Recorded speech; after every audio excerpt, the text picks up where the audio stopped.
Good morning, Suprabhat, Namaskar, everyone. Sat Sri Akal, Vanakkam, Game Show, etc., etc. So I believe you all must be studying very hard to achieve the goal of your life to become a chartered accountant as soon as possible. So I am CA Ankit Sharma, your income tax faculty for the session, and today we will be discussing the provision of our second head of income, that is income under the head house property. As we have already gone through with the salary topics, so that was a gigantic topic, of course, complicated also. In comparison to that salary topic, income from house property is very compact and I must say, easy topic for all of you to understand. So you will feel that only in two classes, this topic is going to be completed. So when we talk about income from house property, so the main component is house, and house means in this chapter it's a building. So if there is a building and if you are earning any annual income from that building, that is going to be taxed under income from house property. So the basic character of this head of income is the income which we explore from a building, and that is annual income. So as in case of salary head, the income flow from an employer to employee. But in case of income under the head house property, the income is going to be flow from a building to the assess. So before starting the class, points 5 number point. Okay, in question 8, 5 number point not understood. Please explain. Okay, so whatever.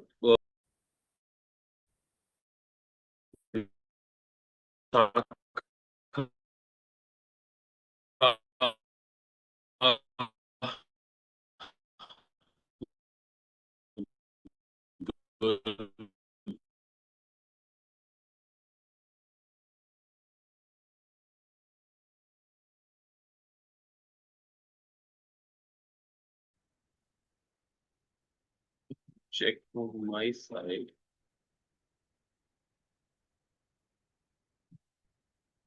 Ashok sir is fine now, मतलब I guess आपके part पर कुछ था क्या video में issue? No issue, just a second. Okay. So the good news is, or the bad news is in front of you. The bad news is time fly. You cannot control time. But the good news is you are the pilot. So you can decide that what you want to explore from this time. So you cannot control time, but you can decide that how can you explore this time. Okay, I guess there is some issue.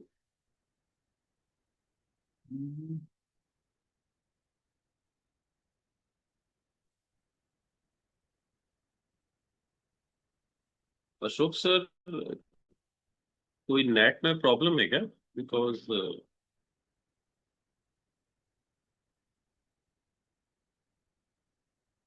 जी अब ठीक है.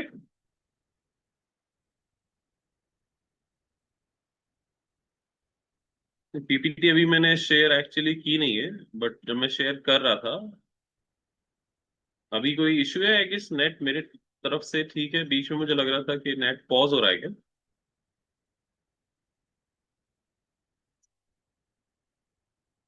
Provision under the head income.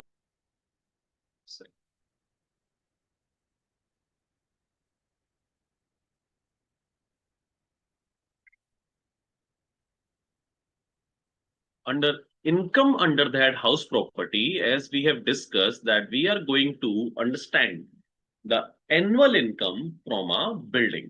So if there is any annual income from a building, that is going to be taxed under the head income from house property. So let me get the concept we are going to discuss in this chapter. So suppose there is a building. Okay. So from this building, we can have two types of income. Either it could be direct income or it could be indirect income from this building. Okay. The direct income could be annual income or it could be one time income. Can you tell me what would be classified as annual income from a building? And what could be classified as one-time income from a building? Just imagine that you have a house. Practically, of course, you are living in a house. So from that house, how can you earn time income from that building you can earn? Arun is saying rent and sale. Mr. S.K. Nam saying rent is annually. Of course, Ketan is also correct. So if we let out that property, then whatever we will receive, that is going to be your annual income. Understood? And if you are going to transfer that building, if you are going to sell that property, and if you earn profit on sale of that building, as you must have gone through in accounting, profit on sale of asset, as we call it. So if you are going to transfer that building, and if there is any profit accrue on that sale, so that could be one-time income. And for that kind of income, we have a separate head of income that's called capital gain. Under income from house property, as I have told you in the starting of this lecture, we are going to tax any income from building which is going to be accrue annual basis. So of course, out of these two kinds of income, this is rental income and this is on sale of property. So for this kind of income, we have a separate head of income, that is capital gain, which deal with profit or loss in case of transfer of asset.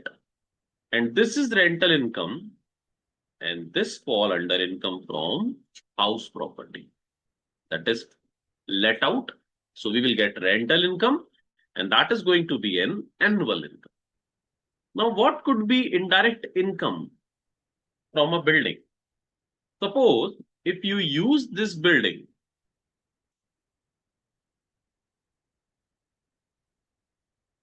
for your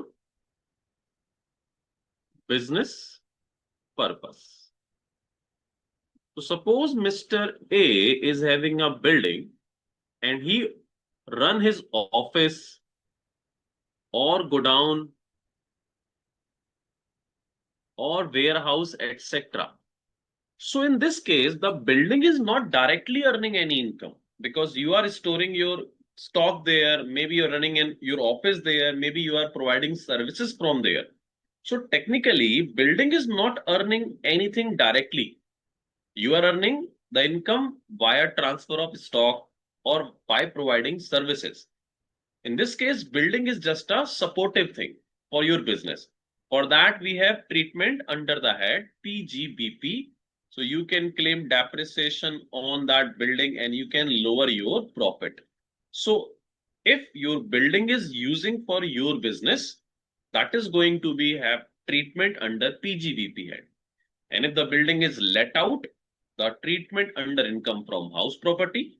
If it has been sale, the treatment would be under capital gain. Now understood?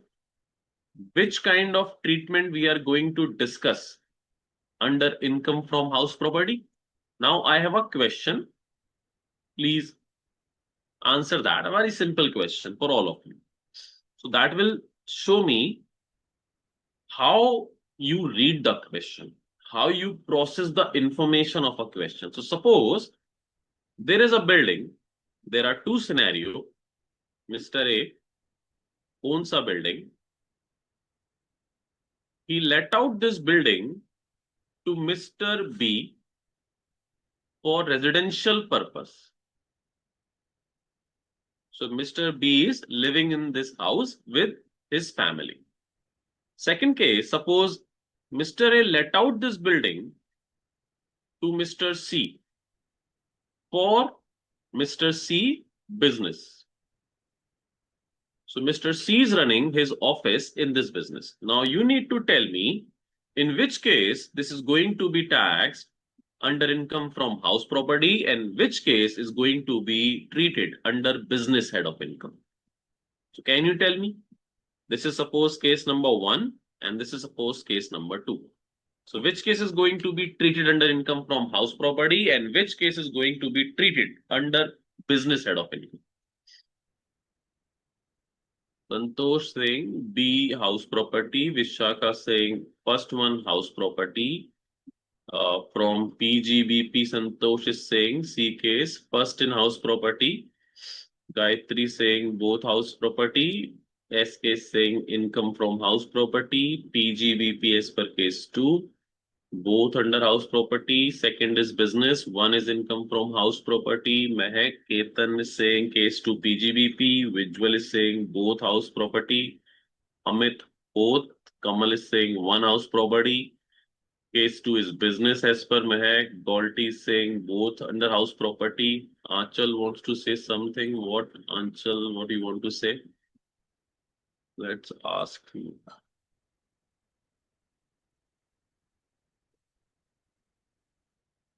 Yes, Anchal?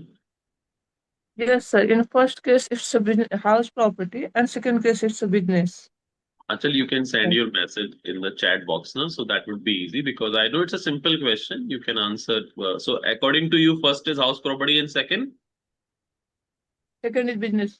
That's Business. Okay, let me tell you. oh, So, the question I have asked you, and a lot of students have give the correct answer. And the interesting thing, majority are correct answer. The ratio is, I guess, 60-40, but they are wrong answer also. And that's what I would like to see, that when I'm going to ask a question, whether you are processing it correctly or not. So when I said that you need to tell me which case will fall under house property and which case will fall under business. So I guess for many students, they actually get this information like this, that sir is saying one would be house property, one would be PGVP. So your brain starts saying to you that, okay, one I have to answer PGBP, but no, both could be PGBP. That could also be answer. Both could be income from house property. That could also be an answer. So as I have discussed above just few minutes before, that if you let out your property, let out, that would be income from house property. It doesn't matter. You let out to someone else for his business or for his residential purpose. That does not make a difference. What I have written, if you use building for your business, then it would be your business treatment. But if you let out your property, that would be always income from house property. Understand? So suppose if there is a question in examination, there are 4 separate question has been given. Suppose it's true and false. So it does not mean that out of those 4, one need to be false. If you think all are true, that is also possible. So in the same way, when you have a question in front of you, please process it as per the provision. So did I make any differentiate that let out for commercial purpose, let out for residential purposes having separate treatment? No, it was let out just, and this is for your self business. If you are using your building for your business or profession, then it's business. But if you let it out for even commercial purpose to someone or residential, that does not make a difference. Understand? Chalo. Then Lakshmi is saying if Mr. A business is let out to business, then PGVP. What is this question, Lakshmi? If Mr. A business is let out to business, okay, you want to say that if Mr. A ordinary business is for letting out the properties, yes, in that case, it would be business income. That is going to be mentioned in the notes also. Arun Sagar is saying, I think intention matter. No, in law, there is no logic. You have to follow the law. So now we are processing this chapter with the help of the provisions from the notes. Before the notes, the quotation, of course, there. If there is any problem in your life, the solution lies only in you. Okay. So income under the head house property. Now we will go through with this chapter with the sections, etc. Chargeability section. So chargeability section means the section which is going to tell you the basic characteristics or the taxability scenario under any head of income. As the salary charging section was, what was the salary charging section, students? Who will tell me? The charging section of salary. Isha is saying 15. Yes, the charging section of salary was 15. Max section 4 was the income tax charging section, not salary. Okay, well done. In the same way, the charging section of income from house property is section 22. And it says the process of computation of income, the process of computation of income under that house property start with the determination of annual value because the income should be generated annually. The concept of annual value and the method of determination are laid down in section 23. The annual value of any property comprising of any building or lands appertaining thereto. Lands appertaining thereto means if there is any land on which construction has been done, that is going to be also treated as building. So sometime we understand that building means a house. No, building could be a warehouse, building could be a godown, building could be a parking area also. So if there is any land on which construction has been completed, that is building. And if you are earning any annual income from it, that is going to be taxed under income from house property. Okay. So in comparison to salary, this is a very, very easy chapter. The language is easy. The concept is easy. There is no salary kind of technical provisions. If you'll understand this chapter, this is really going to be very easy to solve all the question, etc. Now, exceptions. Annual value of the following properties are chargeable under the head profit and gains of business or profession. So generally, if there is a building and you are earning any annual income, that is going to be taxed as income from house property. But in following cases, that could be taxed under PGBP head. Portions of property occupied by the assessee. As we have seen, if you use any building or any portion of it for your business or profession, where it's going to be treated under PGBP head. Okay. And second one is important to understand. If your frequent work, if your business is commercial properties of assessee engaged in the business of letting out of properties. So if your normal business activity is this, that you purchase buildings and you let it out for commercial purpose. You are not selling that. You are just letting it out for commercial purpose. So that would be your business income. So if the nature of activity is for frequent transaction, and if you are involved in those transactions in the nature of business, that is going to be treated as business income.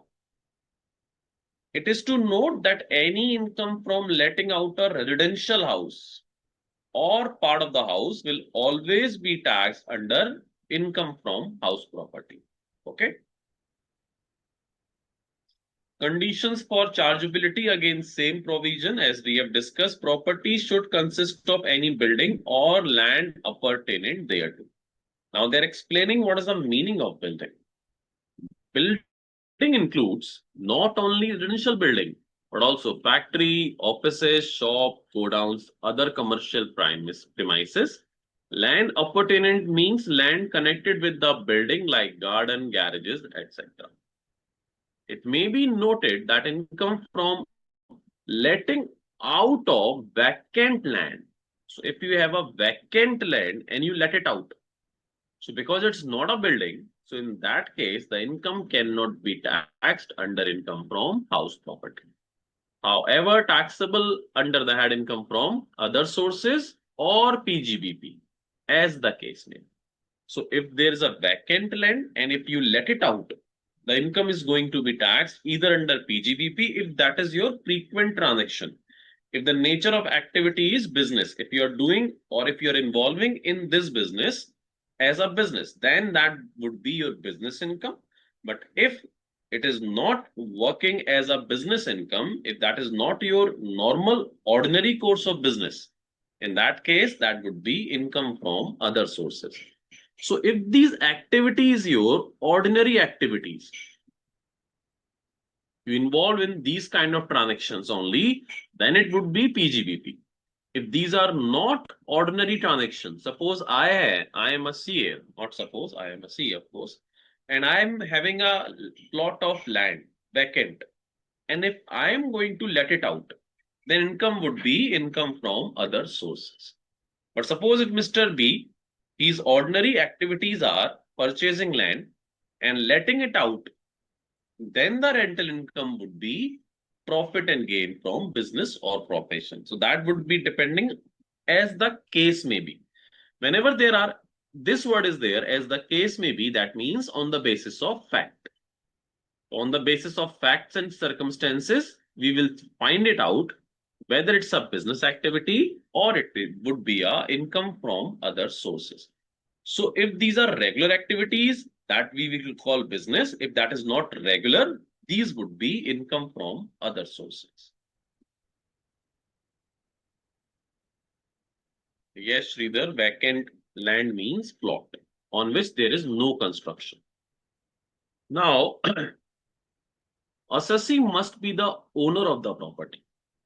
So there are technically three basic conditions to tax any income under income from house property. There must be a building, assessee would be the owner or deemed owner, and that building is not used for your own business or profession. So now the definition is the owner means owner is the person who is entitled to receive income from the property in its own right, etc. So kindly read this. This is the definition of owner, general meaning. In this definition, this word is only important, that is called deemed ownership. So this we will discuss in detail, that what is the meaning of deemed ownership. Use of property. The property must be used for any purpose, for commercial, residential purpose, but it should not be used by the owner for the purpose of his business.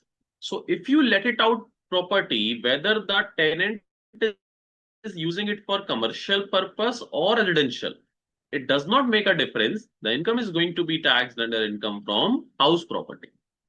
But if you use that portion of any property or the full property for your business, then the treatment would be under PGBP. We have already gone through with this. So whatever we have understood in the starting on the with the help of a diagram, actually we are just discussing that part. Property held as stock in trade. Now this is the new point. It says, okay, tell me, the buildings would be treated as stock in trade. So what this business is, if the building is the stock in trade of an assessee, so technically we are talking about which kind of business, what is the assessee is doing? Arun Sagar is saying developer, Lakshmi is saying builder.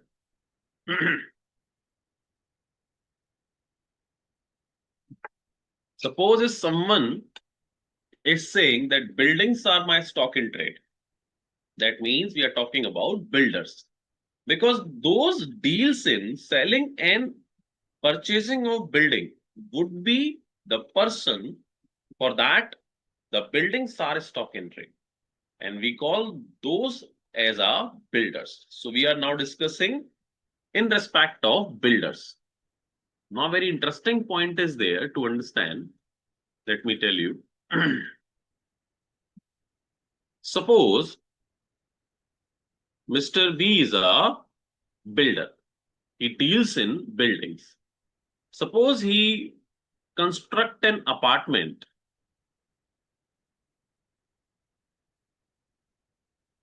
In apartments, there are multiple flats.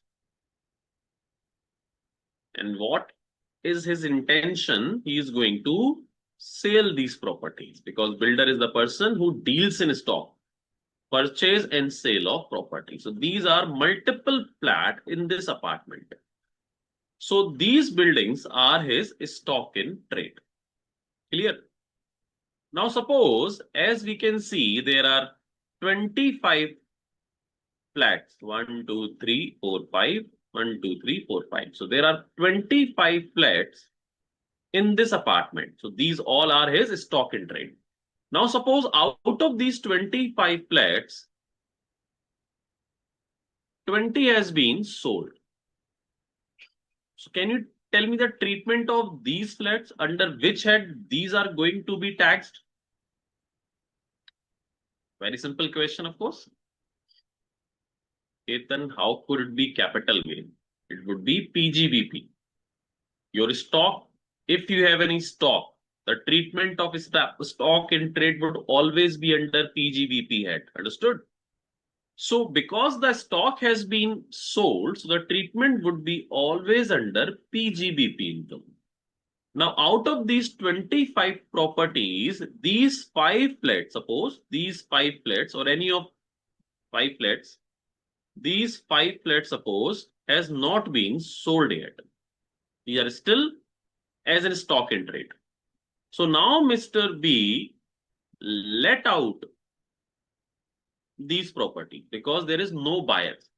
So until there is no buyer, he thinks why to make loss, he let out these properties. Now, this is a very interesting scenario. The universal rule is this: if you have stock in trade, then the general provision says any income from stock in trade will always be treated under PGBP. So because these are stock in trade, income from sale comes under PGBP. But here is the exception of this rule. It says even if buildings are your stock in trade, even if buildings are your stock in trade, but if these are let out, if these buildings are let out, because Mr. B business was not just letting it out. His normal business is to sell the properties. But suppose due to no demand, no buyer exists, some properties he's not able to sell.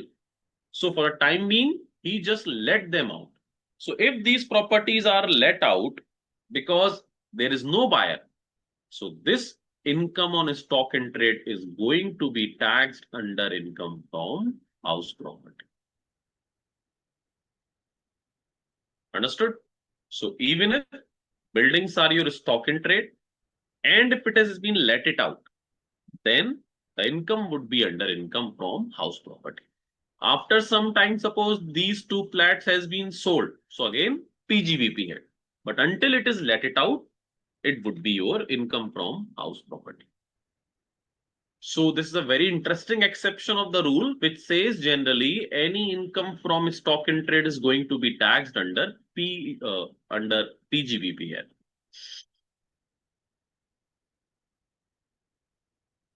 Only rental income. Whenever these properties are going to be sale, the income would be under PGBP. Clear, students?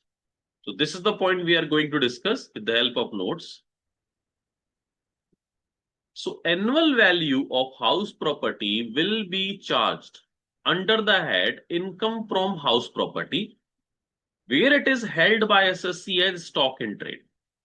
However, the annual value of property. Now again, there's an interesting provision in respect of these properties. Under income from house property, there is a very interesting concept. Suppose out of these 5 flats, a new situation is this: suppose 3 let out. Out of these 5 flats, he let out 3 flats. So the income would be taxed under income from house property. And 2 flats remains vacant. He is not able to even sell it. He is not able to even let it out. So now there is a concept of deemed let out. The deemed let out concept we will discuss in detail in this chapter later.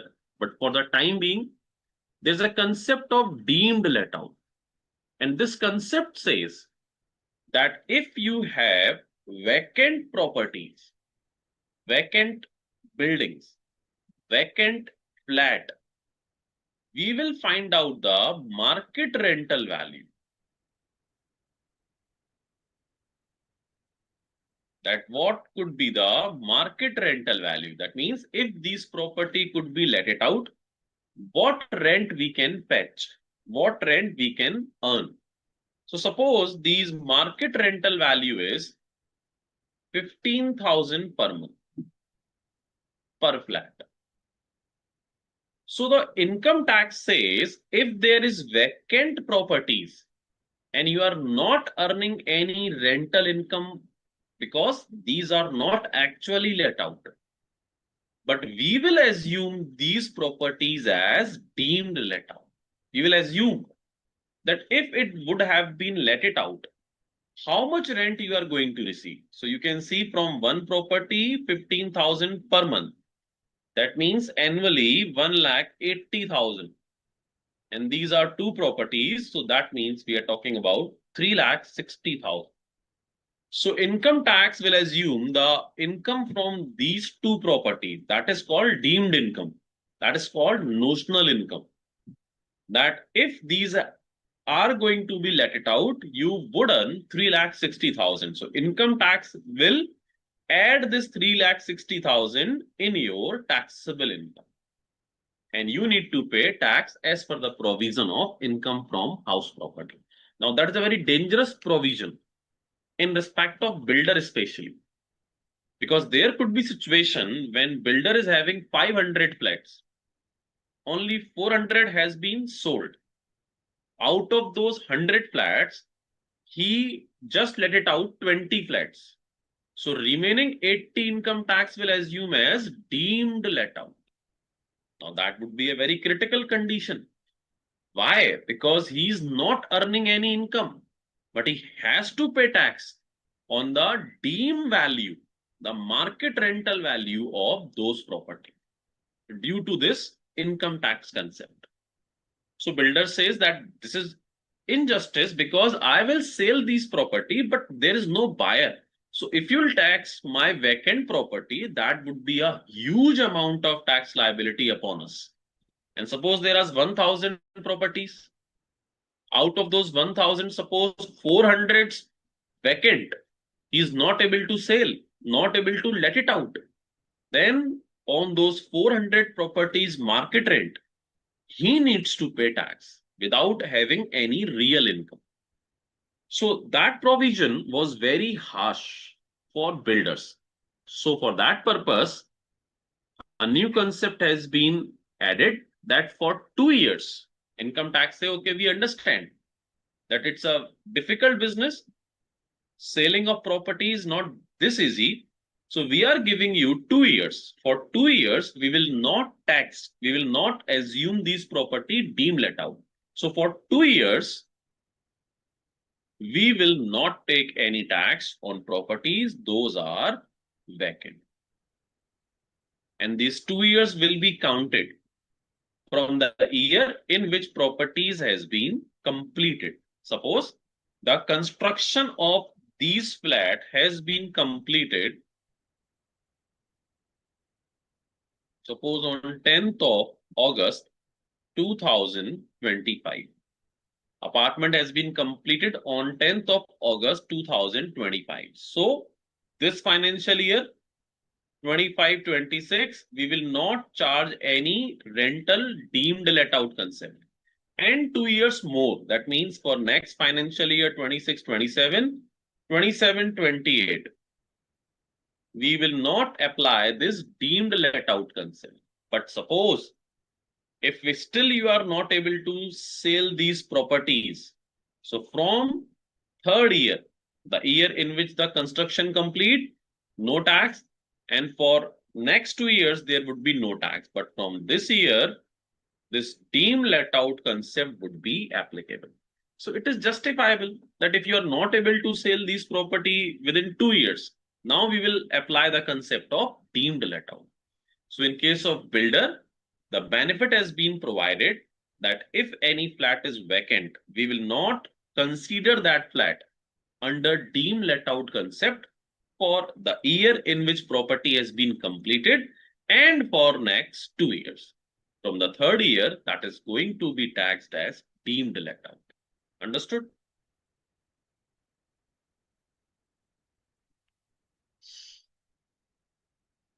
completion certificate is matter, Arun. Just have patience. I have just told you the provision with the help of diagram. So when we will read the concept, you will be able to understand what exactly we are discussing. So everything has been written, just you should have patience.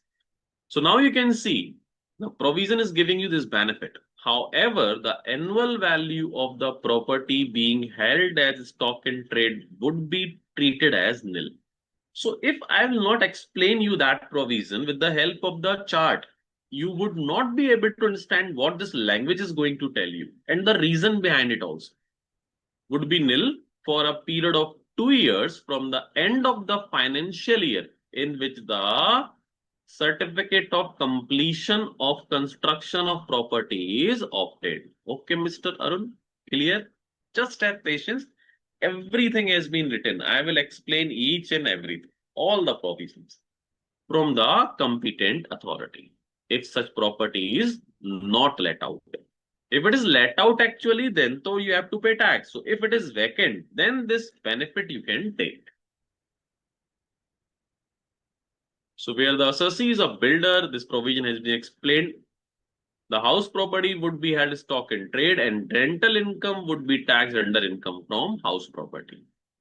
However, where the assessee is engaged, if the business is only letting out of property, not selling.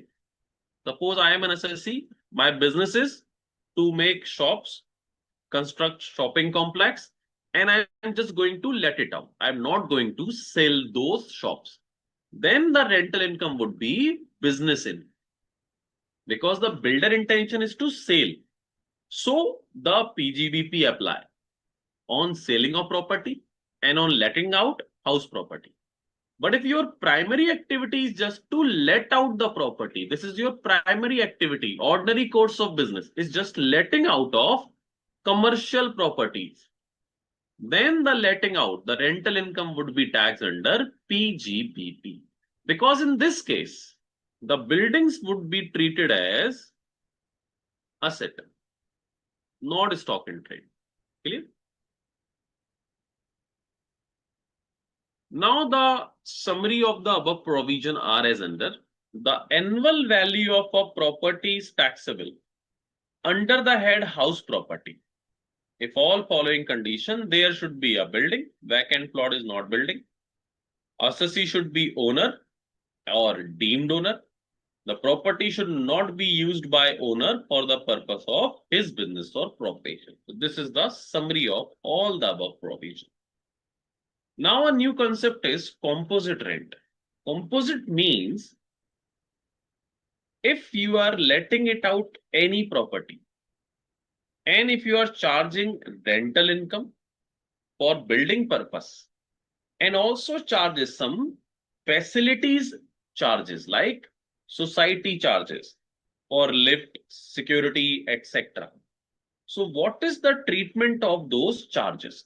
So suppose Mr. A let out property for 20,000 rupees per month. Now, out of this property, 18,000 is for building rent, and suppose 2,000 is society charges. So we have discussed already where this is going to be taxed under income from house property. Now we are discussing where this 2,000 rupees is going to be taxed. This would be called composite rent. And now there would be two circumstances. Either the separate rent of building and society charges would be given. Or suppose there could be a case of composite rent 25,000 per month, including facility charges, but the separation, the bifurcation has not been given. So what to do in this case with this full rental case and what to do when separate charges for society charges has been given. So this concept we are going to discuss. Very simple concept. It says, of course, if this is separately given, this would be taxed under income from other sources or PGBP, as the case may be. If letting it out is your ordinary course of business, then of course this would be PGBP, otherwise income from other sources. So if these charges are separately given, that is going to be taxed under other source or PGBP. If separation is not given, in this situation, either this is going to be taxed full value under PGBP or other source. Nothing is going to be taxed under income from house property. Again, when PGBP, when other sources, it depends upon case to case basis. So the owner of a property may sometime receive rent in respect of building as well as other asset like furniture, plant, etc. for different services. This is known as composite rent.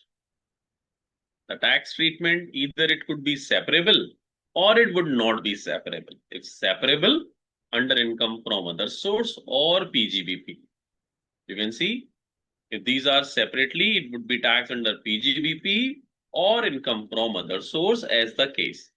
The building rent would be under income from house property. If the rent of building and charge can be split up, if these are separately given. If these are inseparable, then the full value is going to be taxed as business income or other sources as the case may be. Okay, so that was the case of composite rent. Now there could be a situation, practically there is a very interesting situation. Maybe practically you maybe know someone, maybe some your relative, etc. Those are actually residing in India, but having a property outside India. So what is the treatment of any building if that is outside India? Suppose if you are having a property in London and that is let out. So the rental income of that property is going to be taxed in India or not. It will depend upon the residential status of you. So as we have gone through the residential status provision, and there was a concept of incidence of tax. And we have seen, if you are a resident and ordinary resident in India, then income earned in India, outside India, received in India, outside India, that is going to be taxed in India. So if you are having a house which is outside India, in that case, the taxability will depend upon your residential status. As you can see, in case of a resident in India, and if he is a resident and ordinary resident, then the property, if outside India, the same concept is applicable. Exactly the same concepts are going to be applicable under that income from house property.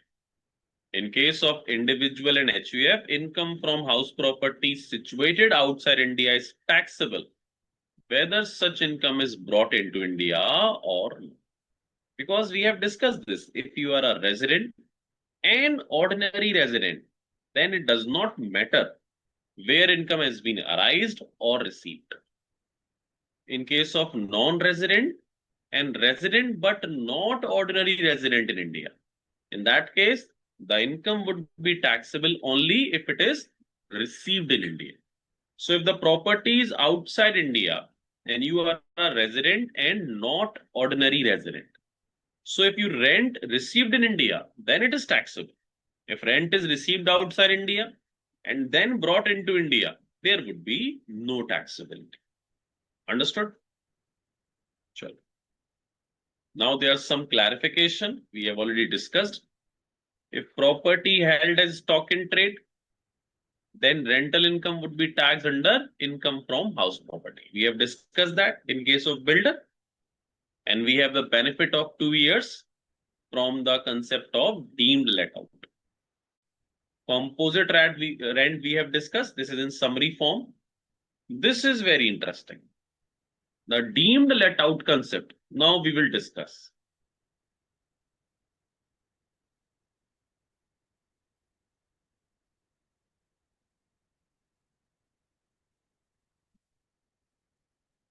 Sridhar is saying, sir, if construction is completed in 5th May 2026, before September month, then it is deemed let out in financial year 28-29.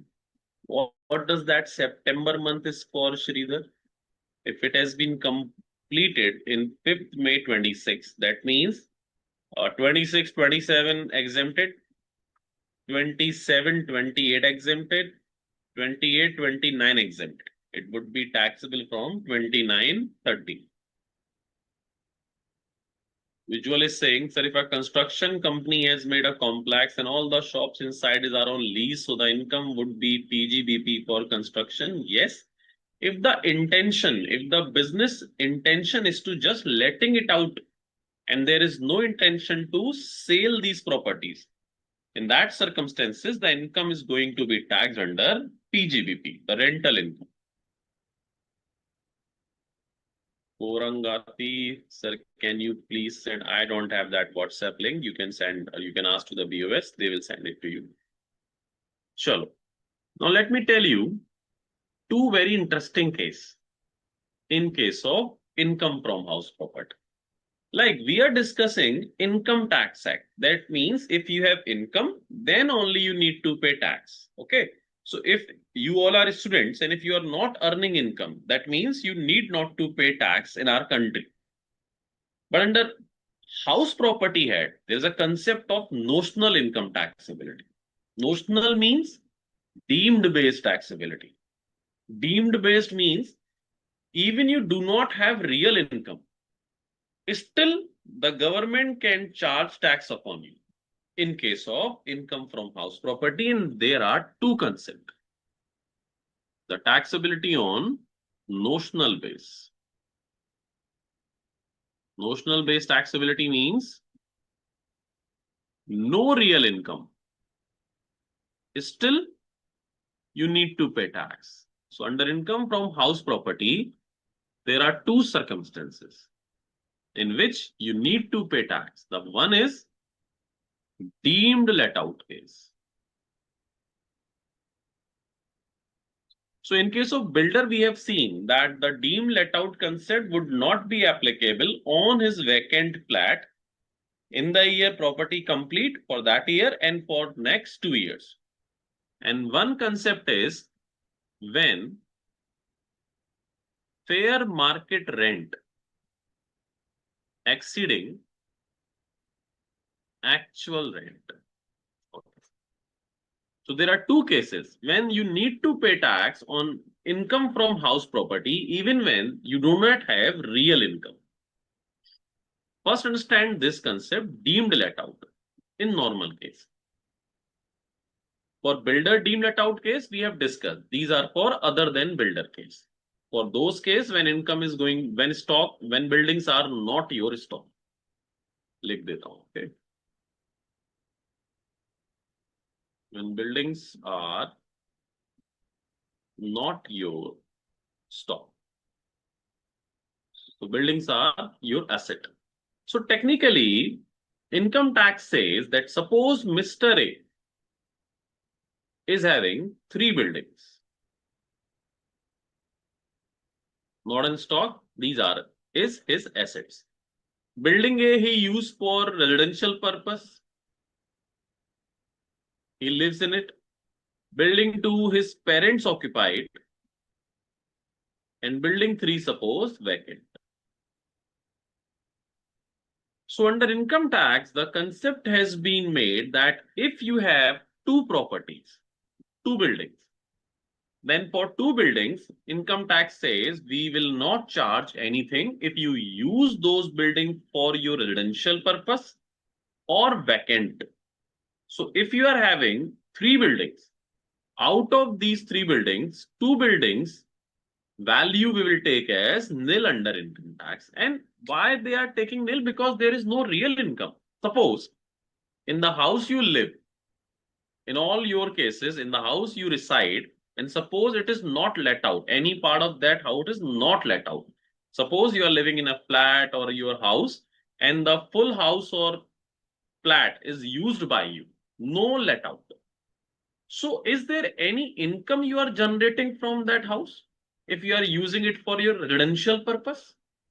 Practically no. I am living in my house and that is not let it out. No portion has been let out to anyone. So technically I am living myself, so there is no real income. So income tax make a provision that in our country, two houses property we will assume as nil, and there is no real income. So how they can charge? But the concept says if you have any property, more than two property, if you have any property other than these two property and it is vacant, again this is also not let out. So this we will treat as deemed let out. So in our country, maximum two houses you can utilize for yourself, and on those houses department will not charge any tax. But if you have more than two houses, then the third property, if it is vacant, or even if you are using it for your family members, for your residential purpose, etc., the third property would be treated as deemed let out. Suppose if you have four properties, this is again vacant. This is also deemed let out. So if you have more than two properties, vacant or used for your personal purpose, we will treat those properties as deemed let out. Now suppose you have one more property. You are a rich person. Now you have five properties. In this properties, you are running your office or go down,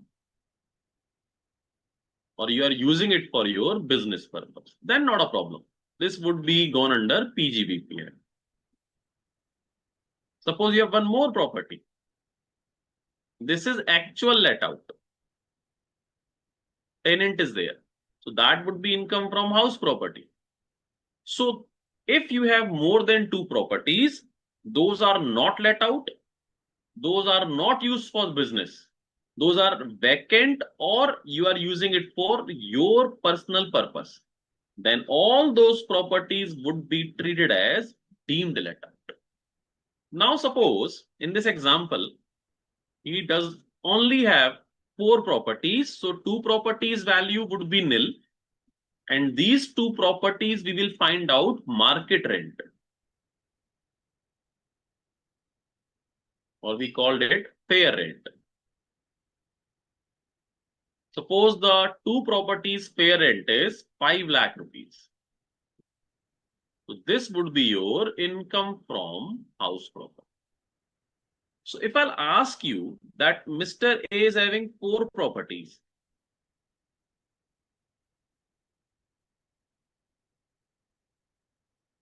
Property.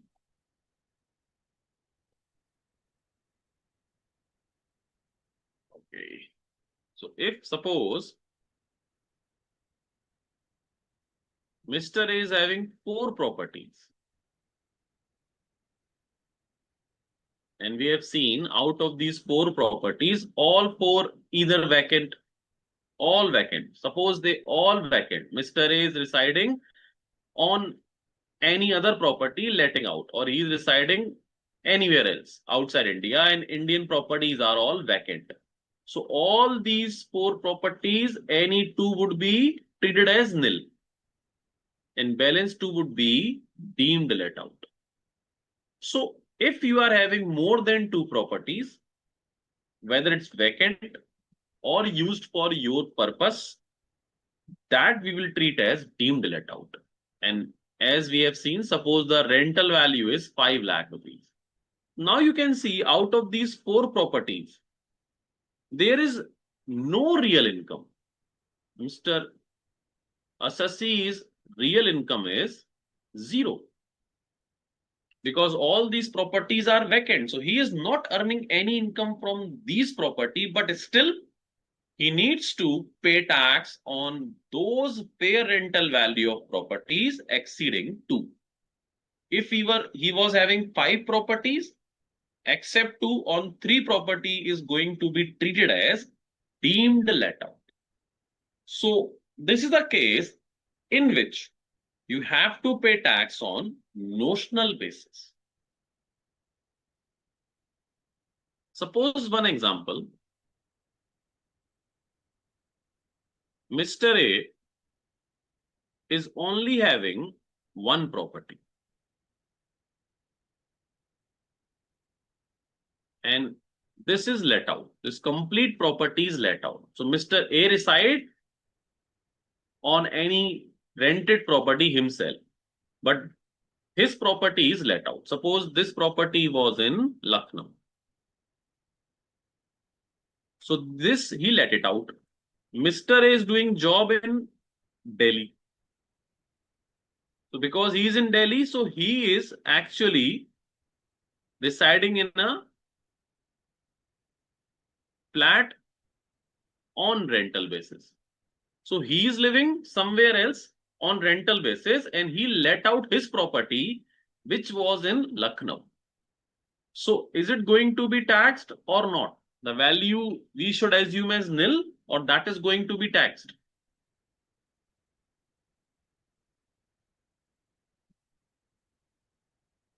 Abhimanyu, if builder had building, intention is let out, then we cannot call him builder.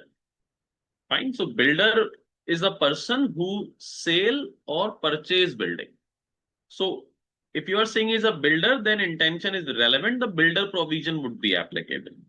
But in your case, whatever you asking, that means if the any person whose intention is just to letting out of property, in that situation, there would be no deemed let out concept in that builder concept, but he will fall in this deemed let out concept.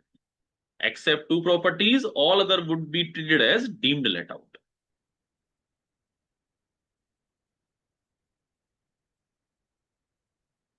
Galti is asking, sir, what the reason for keeping number 2 in exceptional cases while deciding deemed let out? Number 2 in exceptional cases.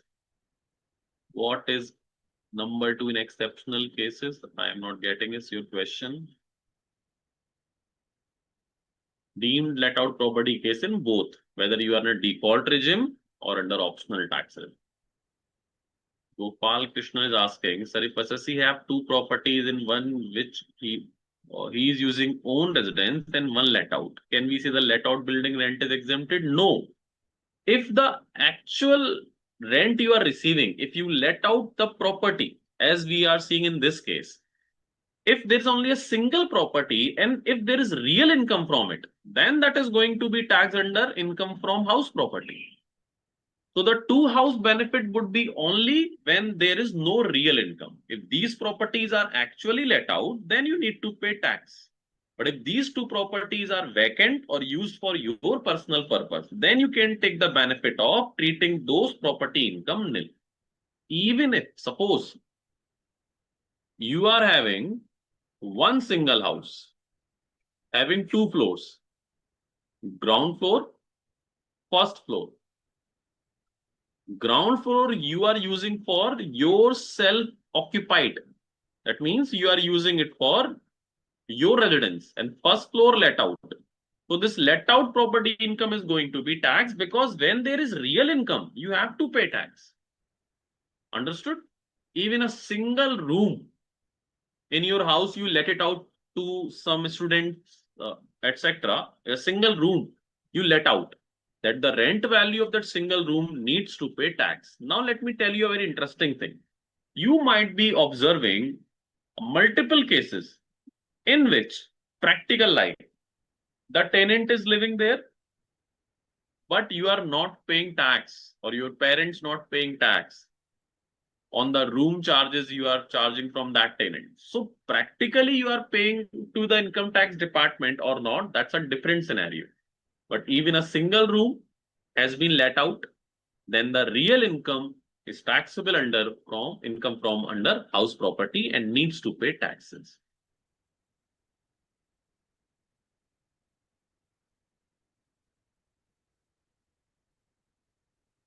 Mr. C. Subramaniam is saying Lucknow house will not be taxed as deemed income. No, it needs not to be taxed as deemed income because the Lucknow house is a real income case. So this is going to be taxed, of course. When you are having real income, you have to pay tax. The two house benefit is only available when there is no real income from these two houses. So the deemed let out case, we were discussing the notional income case. The notional income taxability case 1 was deemed let out. So when you have up to two houses, and these two houses could be those houses when there is no real income, either vacant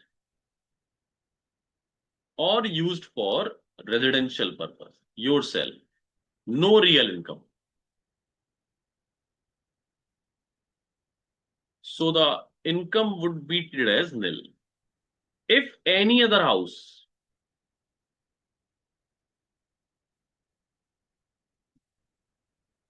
is still vacant, that is going to be deemed let out. Understood?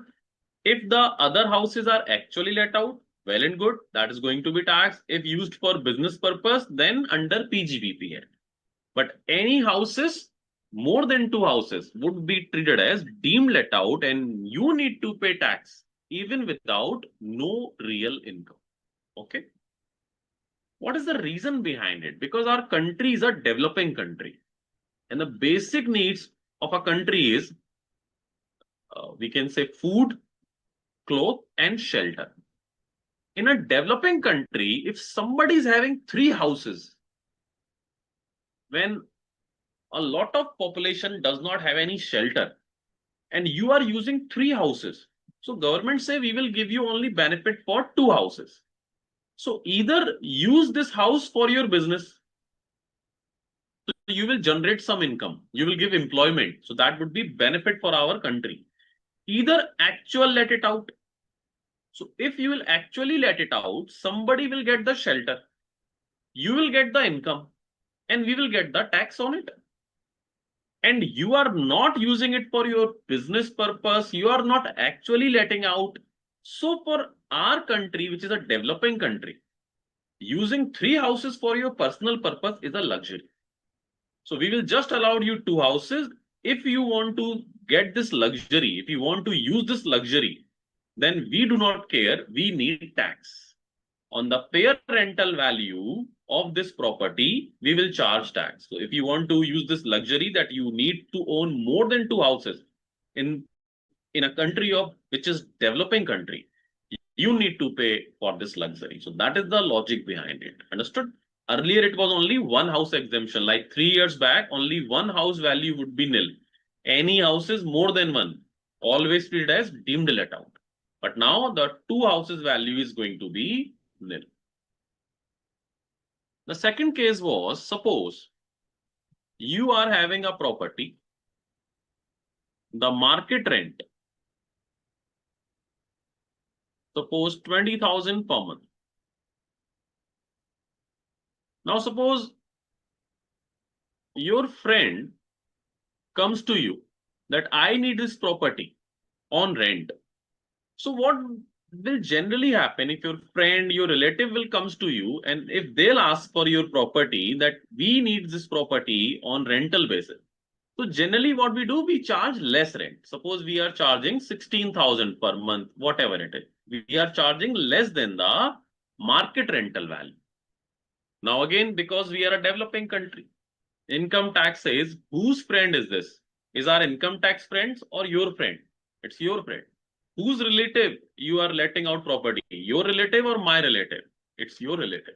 So you need to pay for that luxury. If you let out your property less than the market rent was 20,000. In this case, actual rent is 16,000. Why you are charging low? Because of your relation. We will not bear that problem. Maybe tomorrow you will say, I will just give him for 1,000 rupees per month because he's my friend, relative. So we are a developing country. If there is a property, if that property is going to be let out, we will charge the rent as market rent or actual rent, whichever is higher. So if market rent is 20,000 and in real you are just receiving suppose 16,000 because actual rent is 16 and it happens, we will let our property on a lower rental basis to our relative or friends, but we will charge the higher. So the income for the purpose of house property would be 20,000. To your relative, you bear that luxury. We will charge 20,000. Now in this case, if you will see, the real income is 16,000 and you need to pay tax on the basis of 20,000. So 4,000 is again your notional income because the relative was yours. Even if you are receiving in real 16,000, we will charge the income on market rent value. So this 4,000 would be treated as notional income. So there are two concepts under income from house property. When even without having real income, you need to pay tax. One is when you are having more than two houses for your self-occupied purpose or vacant. The third, fourth, fifth houses, if not used for business, if not let out, we are going to tax them as deemed let out on the basis of market rent. The second case is if your market rent exceeds the actual rent, then of course we are going to tax your market rent. So the difference would be your notional income, which is going to be taxed even without earning. I hope it's clear.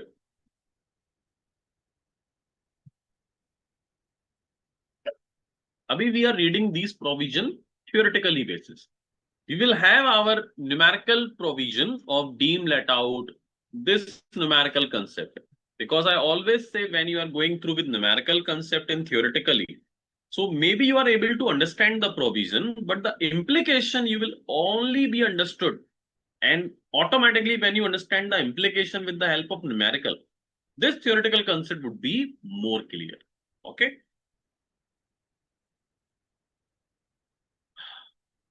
Visual is saying, what about his daily rent? Any exemption? The daily rent example, what we were discussing, in which he is living as a tenant, that is his expenditure. So for that expenditure, there's a deduction he can claim, but there is no treatment of that daily house rent what assessee is paying under income from house property. Vaishnavi is saying, is this applicable to partly owned property too? Which case partly owned you are asking, Vaishnavi? Deemed let out case or normal case? Gopal is saying if FMV 20,000 and tenants are not there and giving on discounted rate of 18,000, it does not matter. If the market rent is 20,000 and if you are providing yourself due to any reason 18,000, the higher value needs to be taken. Achal is saying, sir, can you please repeat notional property income? Achal saying we are on YouTube. You can scroll back the video and you can see as multiple time as you want, because if we are going to repeat the same provision again, that will consume our time and we have time restriction. If you have any problem in that concept when you are seeing it, then you can ask that specific problem. I will explain. Galti is saying, sir, what if one house property is let out and another is vacant? Will the deemed let out concept apply? No, of course not. We have two houses exemption. So if you have two properties, one is let out, so this is going to be taxed because there is real income. One is self-occupied, this is not going to be taxed. Even one, we can have one more property also, self-occupied or vacant, that is also not going to be taxed. Okay. Deemed let out case, I mean, what is the problem in deemed let out? The deemed let out case is just simple. Maximum two self-occupied or vacant property value would be nil. Any other property more than two in our country, if that is not let out, if that is not used for business, that is going to be treated as deemed let out. And as I have told you, when we will solve the question, when we will go through the provision, when you will try numerical, this concept would be crystal clear. It's easiest chapter out of 5 heads of income. I believe income from house property is the easiest one. So now you can see there's a concept of notional basis. If house property can be charged where there's no real income, that is on notional basis. Two cases. When assessee owns more than two house property, one for self-occupied, self-occupation matlab for self-residential purpose. Self-occupied does not mean business. Self-occupied means you are residing yourself with family, etc. And one is vacant, or both self-occupied or both vacant. Does not matter. Two properties, if you do not have real income, you can treat them nil. The annual value of both houses would be nil. Any other house income, whether self-occupied or vacant, shall be deemed let out. The benefit of nil only for two self-occupied or unoccupied property, either one house property or two house property. The benefit of nil only up to two self-occupied property. Second notional case, when fair rent exceed the actual rent. When market rent is higher than actual rent, then the difference is of course your notional income. This is a note. This we will discuss at the end of the house property chapter. Now we are discussing the concept of deemed owner. So the basic summary of house property, the charging section was there should be a building. Assessee would be the owner or deemed owner, and that property should be used, not used for your business, etc. So what is the meaning of deemed owner? So deemed owner are the cases in which you are not the registered owner of that property. So generally, you are a owner or not, that is going to be find out with the registry, the title deed. So these are the cases in which the property is registered in someone else's name. The legal title is someone else, but you will be treated as the owner for the purpose of house property income. So for the purpose of house property, you will be treated as the owner. You need to pay the tax on the rental value, etc. Provision would be applicable upon your, even if the registered title with someone else. Why? Following person are deemed to be the owner for the purpose of income from house property. Let me show you with the help of an example. That would be easy to understand. Gaulty is saying, sir, when will the deemed let out concept not apply even the assessee has more than two house property? It will always apply. It will not apply if the more than two house property if actually let out or if used for business purpose. Otherwise, it will always apply.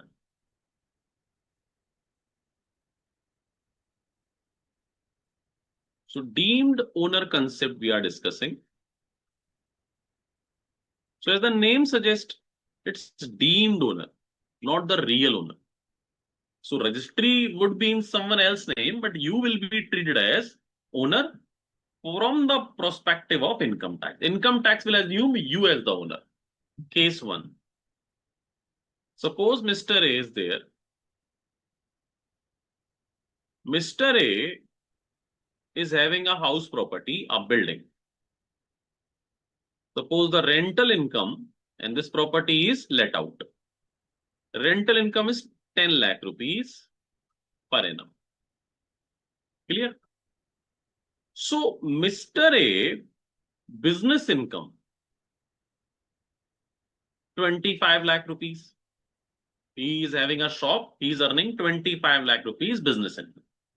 Now Mr. A knows that if this 10 lakh rupees is going to be added into my business income, so that is going to be taxed at the rate of 30%. Because up to 24 lakh in case of default tax regime. After 24 lakh rupees of income, the tax rate is 30%. So his income already 25 lakh rupees. So already under 30% slab. And when this income is going to be added into his income, so technically the 30% tax would be on 10 lakh rupees. So approximately 3 lakh rupees tax liability would be increased. So Mr. A think, let me do one thing. His wife, Mrs. A, is having no income. She's a working wife, no income. So Mr. A transfer this property in the name of Mrs. A. Legal transfer, registry in the name of Mrs. A. He gifted this property and the registry is now in Mrs. A name. Now what will happen? This 10 lakh rupees rental income would be Mrs. A income because now she's the owner. And up to 12 lakh, there is no tax under default tax regime due to the rebate concept. So what would be the tax on this 10 lakh? Nil. So if this 10 lakh is going to be added into Mr. A income, he needs to pay 3 lakh rupees. Now by transferring this property into Mrs. A name, this 3 lakh rupees tax saving every year and the property would be in the family. So this is a case of tax avoidance. So to stop this case, deemed owner definition has been inserted. So all the cases of deemed owner, almost I guess 6 cases are there in case of deemed owner. The basic idea was to curb the tax avoidance. Individuals are manipulating the provisions to escape the tax. So by applying deemed owner concept, we are just trying to stop this. So what the concept says if you transfer your property to the spouse, if anyone transfer the property to the spouse without consideration, because it's a gift, we do not take any charges from Mrs. A. So if you transfer any property to your spouse without consideration and without divorce, so if this transfer has been made without, and the consideration would be without adequate consideration. Adequate means the consideration should be up to the market value. The property is 50 lakh. You need to charge from Mrs. A 50 lakh. You cannot say I will give her for 1 lakh rupees. No, the consideration should be adequate consideration. So either take the adequate consideration or take the divorce. If you transfer the property without taking adequate consideration or without divorce, so consideration did not take, no divorce, then this property would be treated, Mr. A would be treated as deemed owner of that property.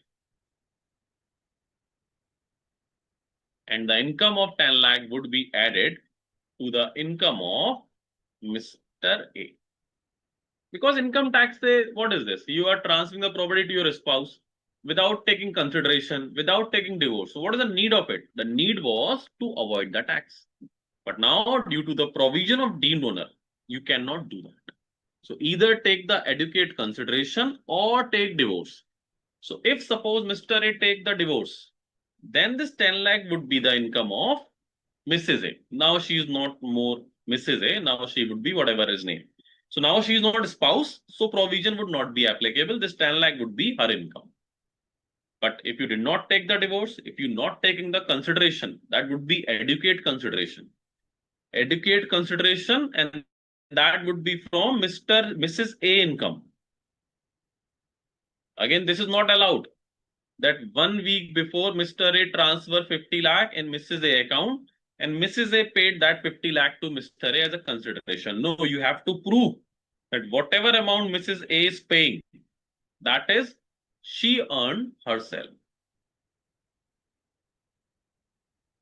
So tax avoidance is not that easy. So if you transfer your property to your spouse without consideration, without divorce,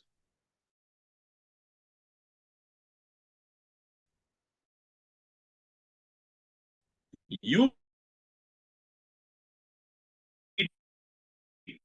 treated as a yes, Gordy.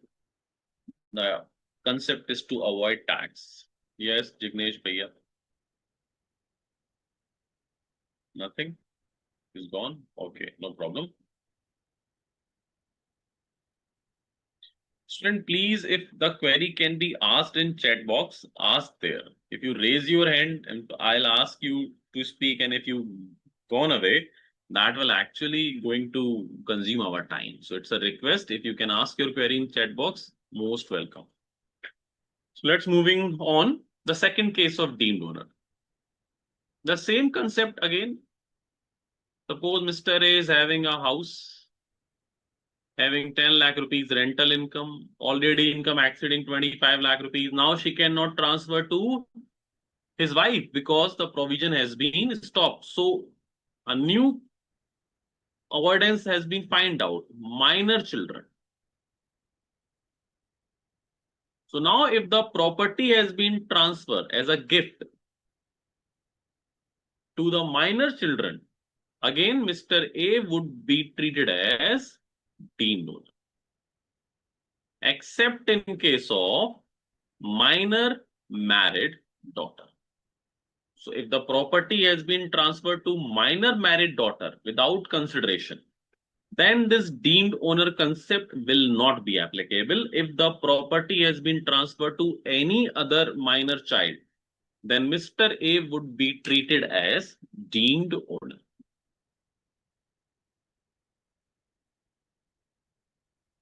So the first point was regarding the spouse. You can read it out. Without an agreement to live apart, that means without divorce. This is minor child case. Transfer to minor child in case of transfer of house property to an individual, to his or her minor child, otherwise than adequate consideration, the transferor would be the deemed owner. The exception, in case of transfer to minor married daughter, the transfer is not deemed to be the owner. But in this case, clubbing provision would be applicable. Third is holder of impartial estate. So suppose if you are the holder of any property as a caretaker, but you cannot transfer it. You can use it, but you cannot transfer it. You are just a caretaker. In that case, you will be treated as deemed owner of the property. So any income arise on that property is going to be taxed in your hand under income from house property. As the liquidator appointed for the purpose of liquidation of a company or any other case, when you are a caretaker, you are a trustee, etc., you will be treated as deemed owner because the word says holder of an impartial estate. So impartial means which you do not own, which you cannot sell yourself. You are just the caretaker. So all these cases would fall under holder of an impartial estate. Even in the HUF family, suppose you are a caretaker of a property. There is an HUF. Suppose in HUF there are 4 flats. All flats have been distributed to 4 children. But there is a common property also that has not been partitioned. So that for common property, the karta would be treated as the holder of that impartial estate. So he can use it, but he cannot sell it.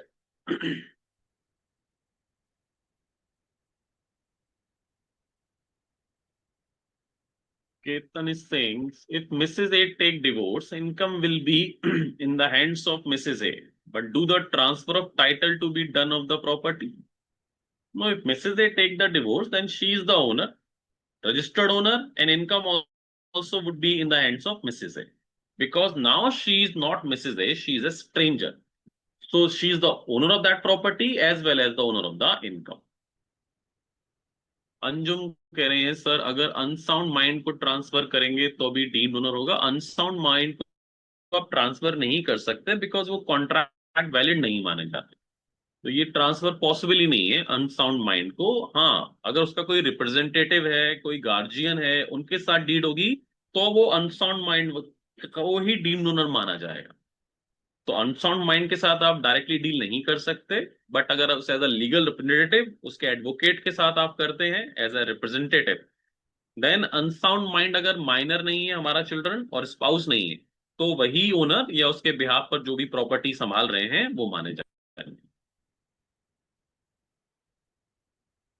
Abhimanyu is asking, in this case, not transferred by Mr. A, already registered Mrs. A, then also deemed owner? Yes. The provision says if the note has been explained this, you can go through it. If you transfer money to your minor child or spouse and they purchase the property from the money you have paid, Still in this case, deemed owner concept will not be applicable. Deemed owner concept not applicable, but there's a clubbing provision is there. In that case, the income, the rent would be again taxable in the hands of Mr. A. Not under section 27, but the separate section 64 that would be discussed in clubbing provision. But the final result, the income would be treated as Mr. A. Yes, insolvent also void. Next is member of cooperative society. Again, suppose a member of a cooperative society, company, etc. Suppose there's a company and this company holds a property. Mr. B wants to purchase this property. Now, companies start a scheme that if you take the membership of our society or our company, if you take the membership of our society or company, against this membership, we will provide you a house free of cost. And technically, suppose the house value is 1 crore, so their membership fees would be also 1 crore. So this is just to avoid capital gain tax.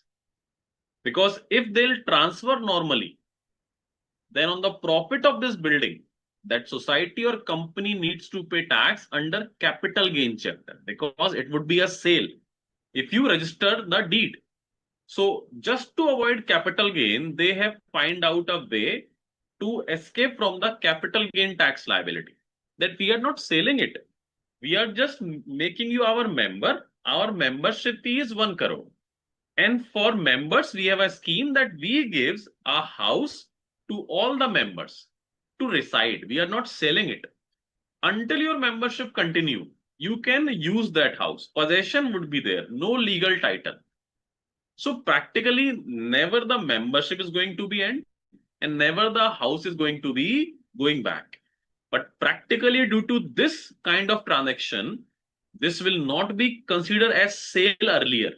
And because it is not sale, so there would not be any tax liability under capital gain. But now, under income tax, the sale definition has been amended. When you will going through the chapter of capital gain, there would be a definition that is called transfer. Transfer definition also cover these 2 points. These 2 points is just to avoid tax by not going into a sale deed. So these 2 points you are discussing under house property, the same would be under income under the head capital gain. So why we are discussing these concepts in house property? Because it seems like the part of capital gain. The reason is legal title is still with the company.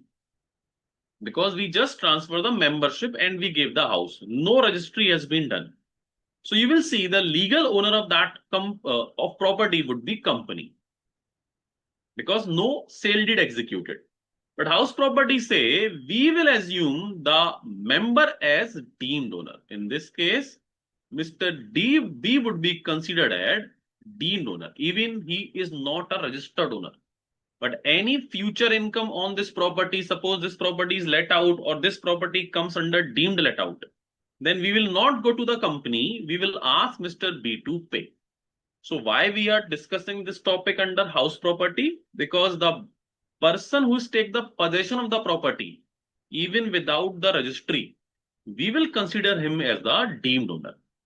Under capital gain, you will read this provision from the point of view of company. That we will assume it as a transfer and on profit, the company needs to pay tax. Under house property, we are discussing this from the point of view of Mr.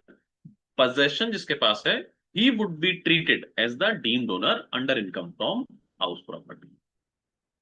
Understood? So if you'll get a membership against if you'll get a house against the membership fees from a society or a company without any registered title deed, then you would be treated as the deemed owner, the person who has taken the possession. The same case in point number 5. Now suppose Mr. A is here. Mr. A wants to sell his property to Mr. B. Mr. B wants to buy it for 1 crore rupees. So again, the problem arises. If he'll transfer, he needs to pay capital gain tax. And not only capital gain tax, stamp duty also. In the above case of society, you are saving the capital gain tax and you are saving the stamp duty. That would be 7 or 10% of the value, huge amount. So if you go for a registry, you have to pay capital gain, you have to pay stamp duty. But now after the amendment, you need to pay stamp duty also, you need to pay cap gain also. Again, what was happening, Mr. A wants to transfer property to Mr. B, and just to avoid the stamp duty and capital gain, Mr. B gave the deposit. The word has been utilized, deposit, 1 crore rupees to Mr. A. And B will get the possession. And they will do registry after 100 years. They decided we will do the registry after certain years. So never this registry is going to be happen. Mr. B will use this property forever. Mr. A get the money.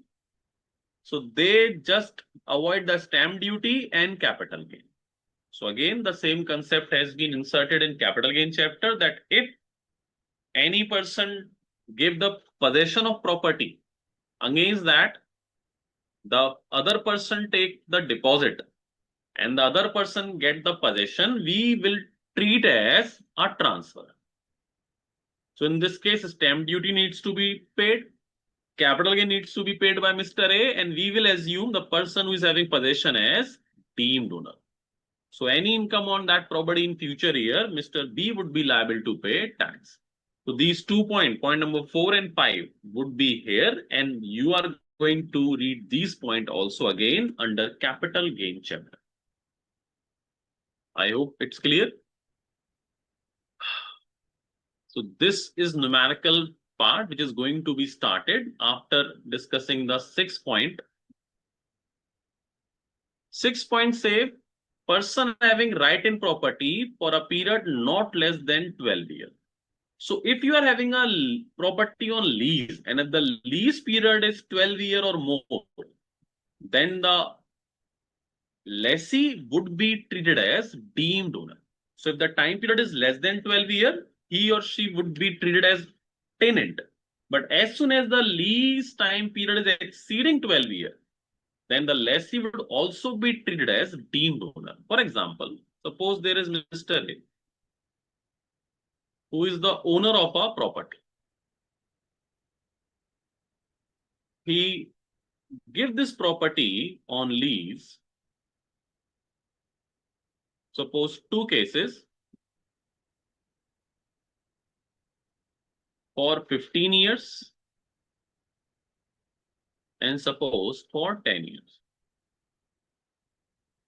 The lease rent Mr. B is paying is suppose 50,000 per month.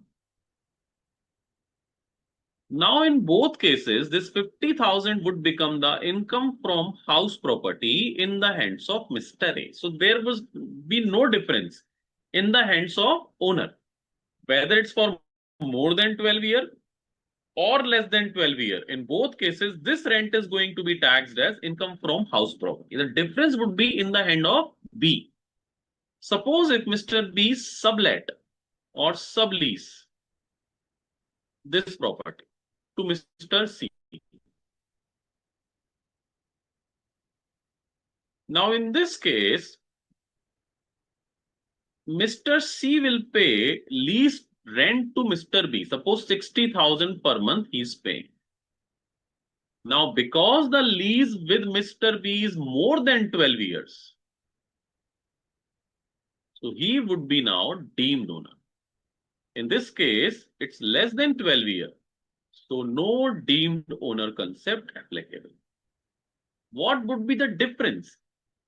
In both cases, B is receiving sublease rent of 60,000. But the difference is because B becomes deemed owner, and as soon as you becomes deemed owner, this 60,000 would be income from house property in the hands of Mr. B.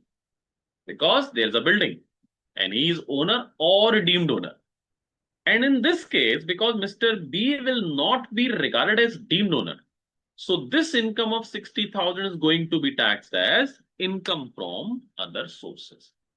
So if you are having a lease of more than 12 years, then the impact would be on sub-lessee, on the lessee hand, not in the hand of lessor. So Mr. A does not have any difference whether we transfer property for more than 12 years or less than. The difference would arise in the hands of Mr. B in this case. So that is also Mr. B would be treated as deemed owner case. So now we left with numerical provisions under income from house property that we will discuss after a break. So let me see if there's any query. If there is no query, then we will go for a break. And when we will resume, we will go with the numerical concept of income from house property. And as soon as we will discuss the numerical concept, now, then you will feel how easy this chapter is.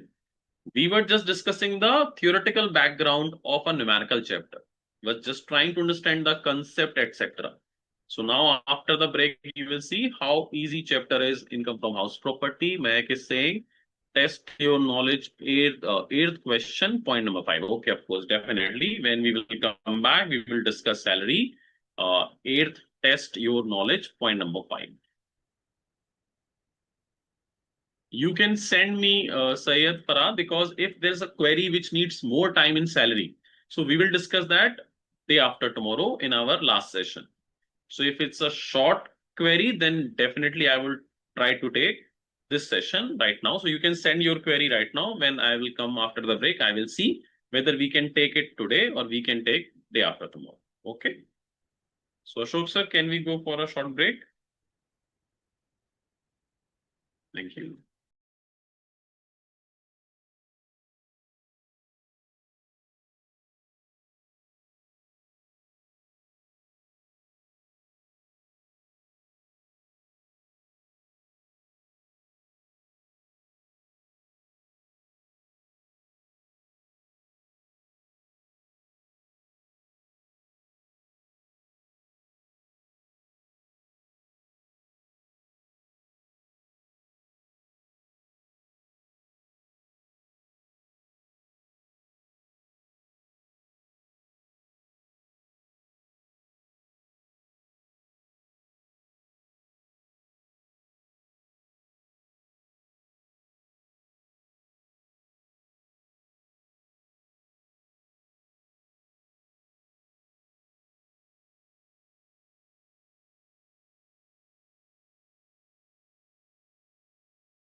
believe you must have your coffee, tea, etc.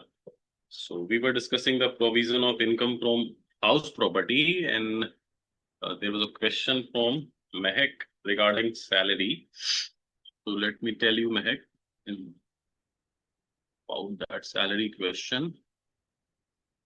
So I have to open that question now, but salary chapter. So I guess, Mehak, that was the query regarding your interest-free or concessional loan case, na? That is the query of test your knowledge question number 8 and point number 5. That exactly you want to know.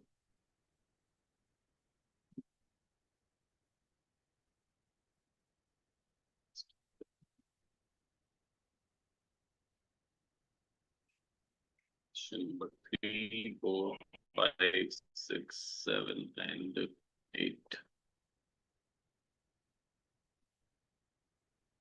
Okay. So that was question number 8, and Mehak wants to ask regarding this point number 5. So if you'll read this query, you will see, Mehak, that the question is saying his employer granted him a loan of 2 lakh rupees on 1st June 2025, which is repayable in equal quarterly installment over 2 years. So can you tell me how many quarters in 1 year? So students, how many quarters in a year? 4. So how many it would be in 2 years? Because they are going to pay in equal quarterly installment over 2 years. That means 8 quarters. So the loan is 2 lakh rupees, and if we are going to pay an equal installment of 8, so that means the repayment of principal would be 25,000 each quarter. And that is going to be start from 1st October 2025. So that means when you take loan in June, so for June month, the loan value would remain 2 lakh because the payment would start from October. Same in July, it would be 2 lakh. August, 2 lakh. September, 2 lakh. And from October, now it will reduce 25,000 every month. And it says from October, it would be 175, as we have seen. And there is an important thing in this question, the rate. If you will see, the rate is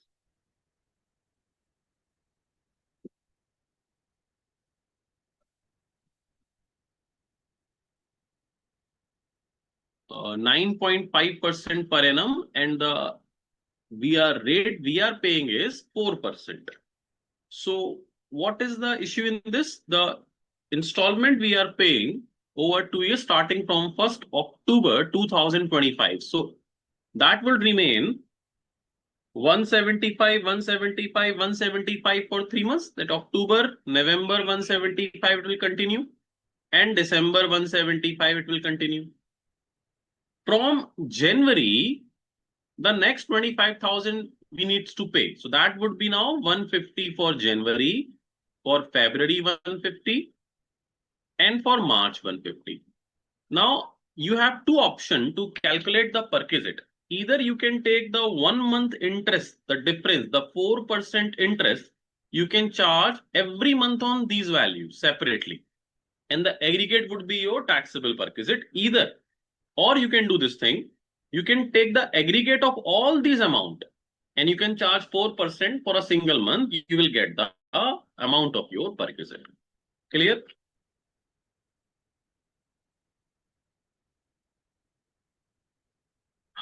Okay, Mehak, is it clear? There is a query from who was asking this query? Sayed is asking, if not mentioned in question, do we have to calculate tax under both or default or optional tax regime? We have discussed this kind of query in the normal classes. Sayed, maybe you did not attend that part of the class. If the question does not mention, you have to calculate under both regime. Fine, but 99.9% they will provide you that in which category you need to calculate it. Do we need to write the law? Like the queries you are asking is general query. You can directly solve the question. You do not need to tell about the provision. You can write it down in working note. Like if there's a gratuity, you have to write it down. There are three amount. The lowest is going to be exempted. And in short, you can write it down gratuity received 20 lakh rupees and the formula. Then you can apply it. Do we need to calculate the alternative view in 20 and 21? If there's an alternative view, you can opt for anyone and you can write it down that I have solved with this alternative view. You do not need to solve with the both alternative view. Okay, and these kind of query would be taken in the revisionary classes. When we will teach you how to attempt the question, what would be we need to do if there are two options to solve a question, etc.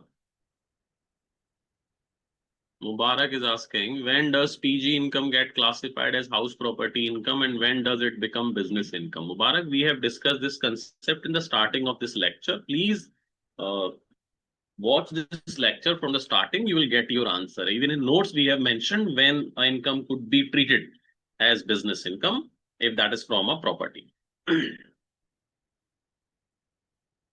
So clear हो गया Mac को? Okay, welcome Mac. Okay, सही है. Meg is saying, sir, after completing task, your knowledge of salary chapter, then more easy to understand concept. Of course, numerical topics always looks easy. If you have gone through the provision nicely, you have remembered them, you have revised them. And then if you try question once, you will always feel the chapter, the questions are not that difficult. I always say that, revise twice. That's my advice to make you wise. So revision of theoretical as well as numerical topic twice will make everything crystal clear. So let's move on to the provision, what we were discussing in case of income from house property. So the concept is, now numerical concept is here and numerical part is more easy than the theoretical provision in case of income from house property. So at the time of exam, how to revise? So either we will discuss these kind of provisions in revisionary class and even how to prepare for examination. For that specific purpose, there would be a special class before your examination. So be in touch with the BOS, you will get to know each and everything. Now, practical provision, like as you have gone through with the format of salary, you remember how to solve a question of salary, the format, the basic salary, then the area of salary, then the advance salary, bonus, commission, then gratuity. We have multiple provision for compensation, gratuity, leave encashment, pensions, retrenchment compensation, then allowances, there could be multiple allowances, then perquisite, there could be multiple perquisite, then you will get your gross salary, then deductions, and then you will get your net salary. But now see how simple concept of income from house property. Under income from house property, we have to find out the gross annual value. The first step is GAV, gross annual value. From this gross annual value, you just need to deduct municipal taxes paid by owner. That would be given in question. So it should be paid and it should be paid by owner. If it is due, you cannot reduce it. If it is paid by tenant, you will not deduct it. That would be net annual value. As soon as you deduct municipal taxes paid, that would be your net annual value. Out of this net annual value, there are two deductions. First is standard deduction, which is fixed, 30% of net annual value, fixed. Okay, always, whatever is your net annual value, the 30% you can claim as deduction. And the last, that is interest on housing loan. So if you have taken any loan for that property, interest on that loan you can reduce from this NAV. So as soon as you reduce the interest part, you will get the answer of income from house property. Interest of loan could be of two types. One is current year interest. And the second is 1/5 of pre-construction period interest. So there could be two interests. One is current year interest. One is 1/5 of pre-construction period interest. So that is the whole format of income from house property. Look, this would be given in question. This is fixed. So there is only two calculation you need to do in income from house property. One is to find out the GAV, the gross annual value calculation. Again, it is very, very simple. And the numerical calculation, which is in my opinion is most complicated in income from house property, just to calculate the interest part. Just under house property, this is the calculation I believe difficult. Only from the point of view of house property, because everything else is so simple that this seems difficult. But still, this is very simple thing. How to calculation, there is nothing left in the income from house property. And even these are simple. We know how to calculate interest. Okay, tell me one thing. If I'll ask you to calculate interest, what component you tell me these three component, I am able to calculate the interest. Please provide me a calculator also. Fourth is calculator. But these three information, if you'll tell me, I am able to calculate the interest of anything. What are these three components? And these three would be given in the question. So there is nothing difficult under income from house property, not even current year interest and not even 1/5 of pre-construction period. We just need to understand the pre-construction period. If you understand the pre-construction period, again, the interest is same to calculate as we are doing multiple times.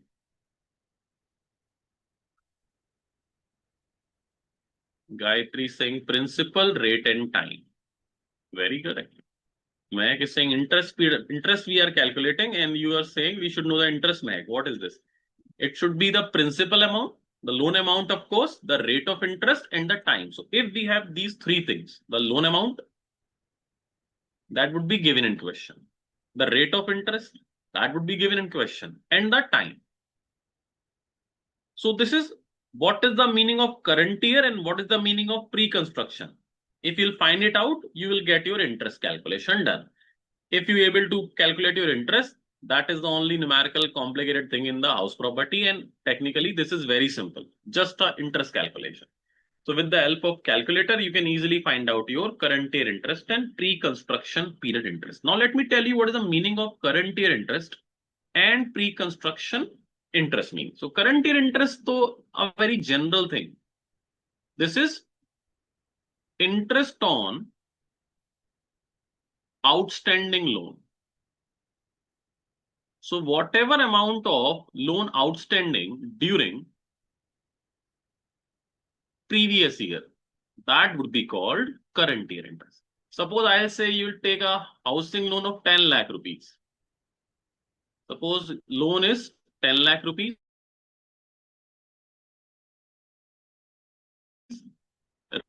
Rate of interest is 10%.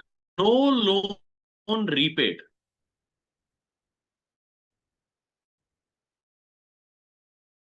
No. Progress. Is there any problem in video? Why my mobile is doing buffering?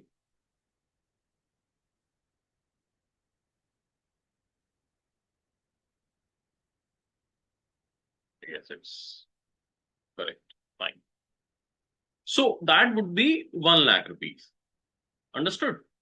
Suppose if I'll say that we have taken loan of rupees 10 lakh in 2023, and out of this loan, 4 lakh has been repaid. 4 lakh has been repaid. In previous year 25-26, only 6 lakh rupees outstanding. In previous year 25-26, only 6 lakh rupees outstanding. So what would be the current year interest now in this case? How much it would be? 60,000. So you will be able to calculate it very easily. Okay, suppose if I'll say we have taken a loan in 2023 for 10 lakh rupees. In current year 25-26, on 1st November 2025, full loan repaid. On 1st November 25, full loan repaid. So now in current year interest, for how many months we will calculate the interest on 10 lakh rupees? What would be the current year interest? That for 7 months, of course. So current year interest means the interest which is outstanding during the year on the loan value. So for 7-month interest we will calculate, that would be my current year interest. So it's a simple calculation of interest. You must have done multiple time in your commerce in different chapter, etc. So the current year interest concept is very easy. Whatever is the loan outstanding during the year, that would be your current year interest. If no loan outstanding, there would not be any current year interest. Suppose the question says the loan has been taken in 2023, repaid in 2024. Then the current year interest, zero, no current year interest. So current year interest, we understood. The new word which we are going through is 1/5 of pre-construction period interest. Now we need to understand what is the meaning of pre-construction period. As the name suggests, it is before the construction part.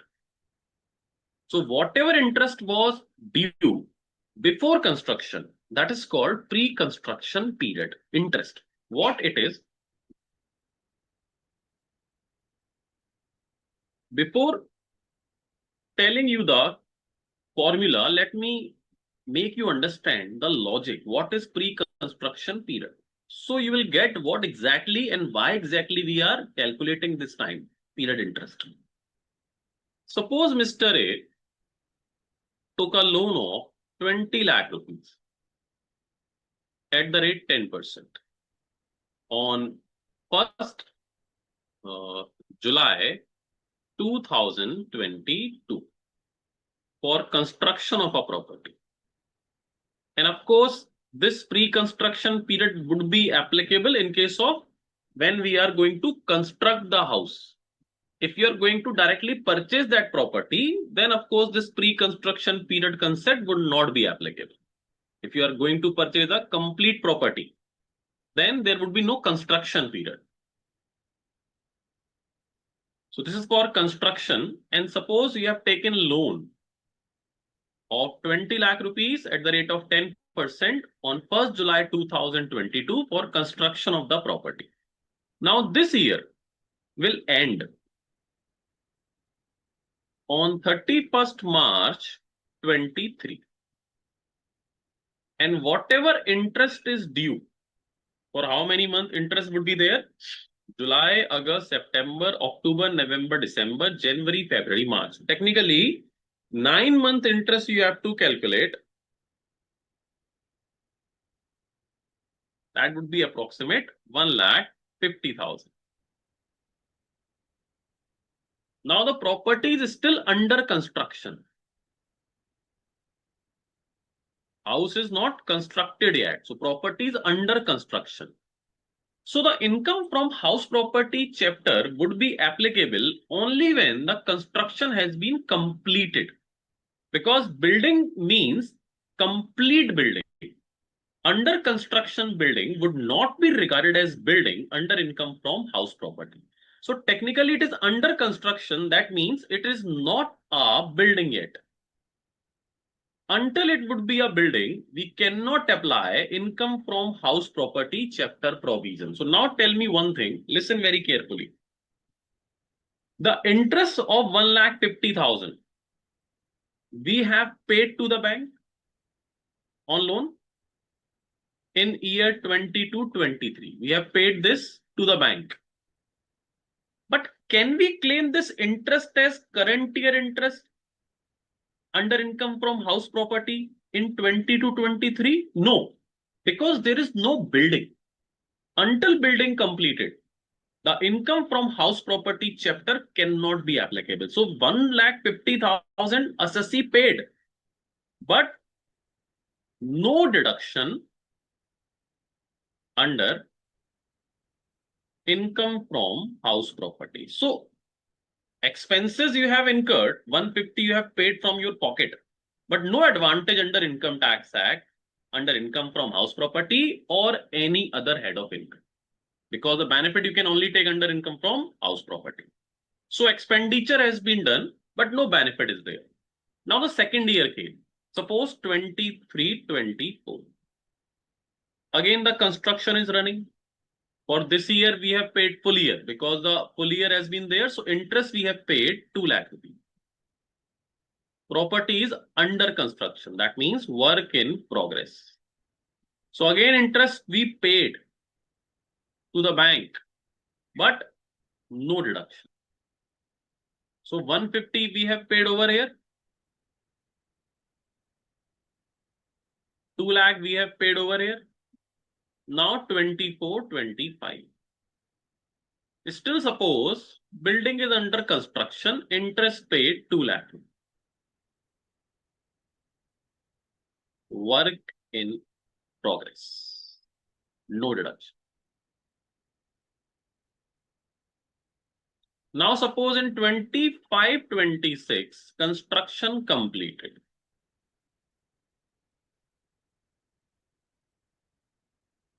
It has been completed, suppose, on 1 September 2025. So now we are having a building with us.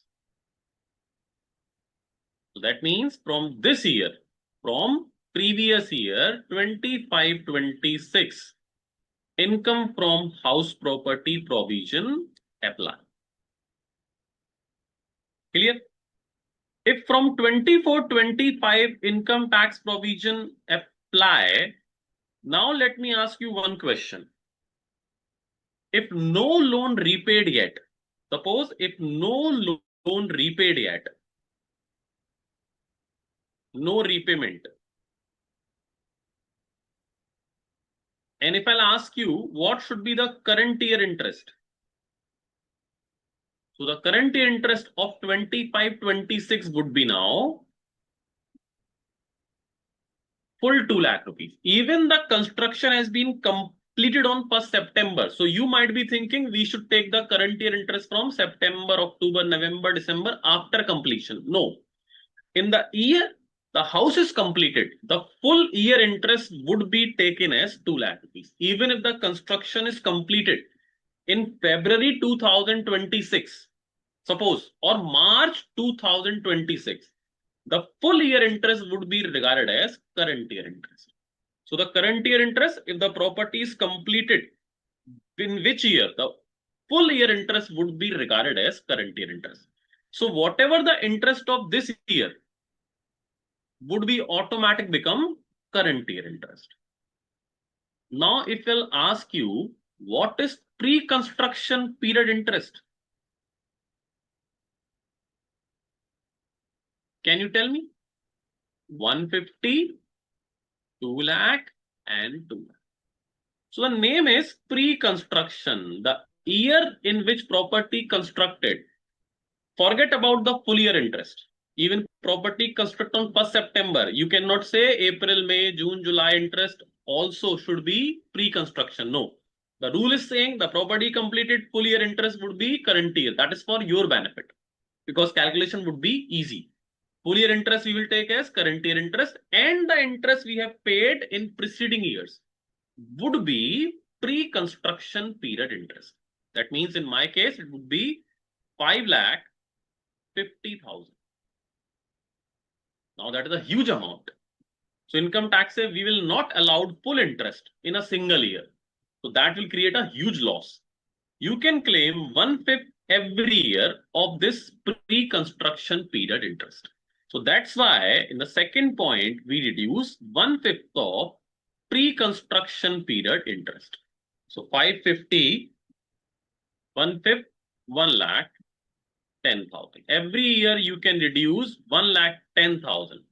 So for this year, we have reduced, and next 4 years, we can claim 1,10,000 deduction from my income from house property on the basis of pre-construction period interest. So pre-construction period interest will not change for next 4 years. This can be changed, depends in the next year how much loan has been paid, etc. But this will remain the same for next 4 year also. So you understand the concept of pre-construction period, what exactly it is? Why we are reducing 1/5? Because that is a huge amount and you are not allowed to claim the full value in a single year. So income tax has provided you to write off in 5 years. The starting would be the year in which construction complete. Why this would be the starting year? Because until the building has been completed, you cannot apply the income from house property concept. I believe you understand the concept of pre-construction period. But in examination, you do not need to do this much. This is just to make you understand what is pre-construction period. To find out this pre-construction period, we have formula. I have just explained you the logic because if I am going to tell you a direct formula, you will be confused what is this formula for. But now you will get it what the formula say. So pre-construction means the year in which construction complete, that would be current year. Before that year, whatever interest you have paid, that's called pre-construction period interest. Now, for the purpose of calculation, we have a formula to find out the pre-construction period.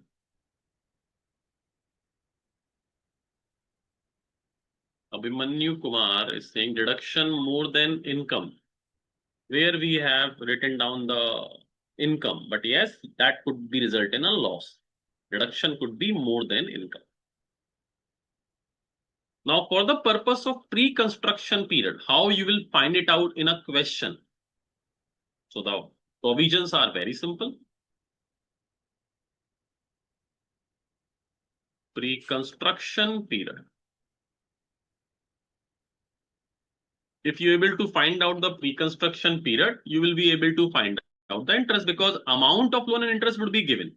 If I'll ask you in this question, what was the pre-construction period? The pre-construction period was 1 year plus 1 year, that means 2 years. And from 1st July 2022, that means from 1st July 2022 till 31st March 25, 2 years and 9 months.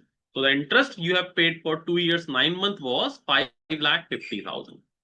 So now to calculate pre-construction period, even if you have any confusion in this calculation, what I have make you understand, just stick on this formula. Just follow this formula, you will get your pre-construction period and your pre-construction period interest easily. That is just for to make you understand the logic behind it. But for the purpose of examination, you can apply this formula, you will get your pre-construction period. To calculate any time duration that is having 2 points. One, we should know from where to start and where to end. So period means a point you started that work and the time at you completed it. So that is the meaning of time period. So for the purpose of pre-construction period, again, we need to know 2 things. When it will start, the start date and the end date. So if you will able to find these 2 dates, automatically you will be able to find out the pre-construction period. State will be end date. Starting date would be always the date of loan taken. Loan taken date would be always your starting date.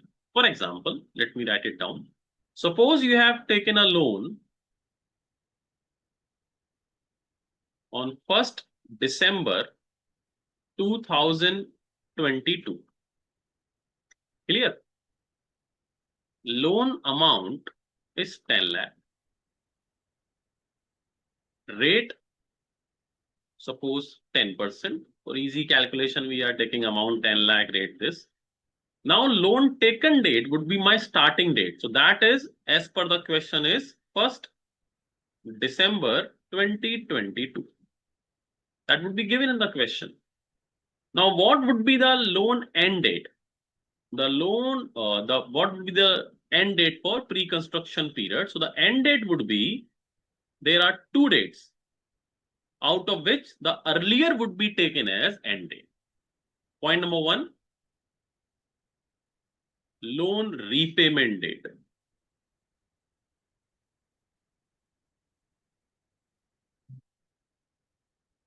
Suppose the question says loan repaid on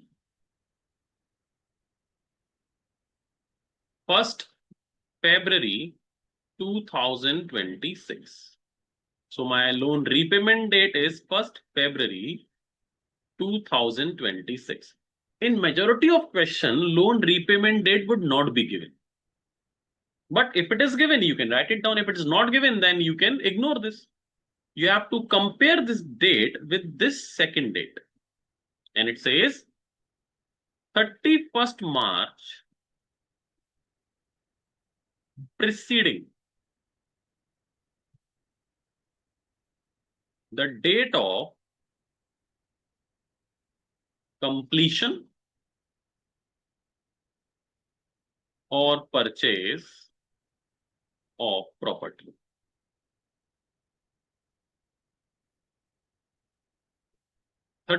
March preceding the date of completion or purchase of property. Now in the question, completion date will be always there, because without completion date, you cannot apply the provision of house property. Suppose the completion date has been given 1st March 2026. So loan repayment date we have, and we have completion date, but we do not need to take the completion date. It says 31st March preceding the completion date. That means whatever is your completion date, now you need to find out the March, the 31st March comes before this completion date. So can you tell me, if the completion date is 1st March 26, so what is the preceding 31st March? Preceding 31st March from this date. What would be the preceding 31st March from this date? Correct. Abhimanyu is correct. Visual is correct. That would be 31st March 2025. So if the completion date is 1st March 26, when the 31st March has been arrived before this date, that would be 31st March 2025. So the comparison date would be 31st March 25. Now, whichever is earlier out of these two dates, whichever is earlier would be the end date. And which is earlier in 1st February 26 or 31st March 25? The earlier date is 31st March 25. So this is my pre-construction period, starting from 1st December 22, ending on 31st March 25. So if we'll calculate it, that would be 2 years, December, January, February, March. That means 2 years and 4 months. From 1st December 22 till 31st March 25. If you'll calculate, that would be 2 years and 4 months. Understood? Now we need to calculate the interest of 2 years and 4 months. That is pure calculation. How many months in this? 2 years and 4 months. Can we take the full months? It would be 28 months. So you can directly calculate the 28-month interest, like 10 lakh.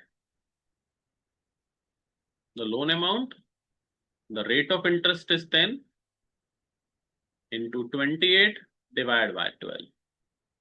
So that would be my interest. Let me calculate how much it would be.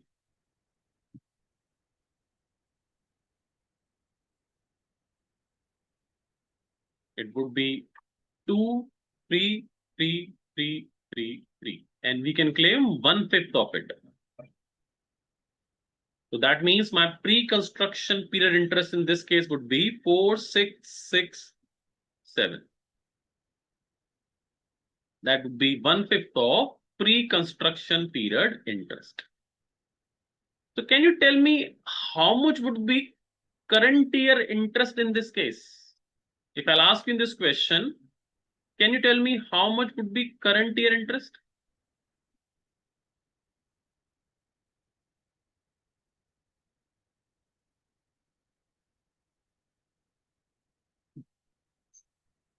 Let's see who will tell me the current year interest in this case. No, Vimanyu, not 1 lakh. No, Vishakha. No, don't say 1 lakh. Read out the question. The loan repayment date has been given in question. That means loan has been repaid in February.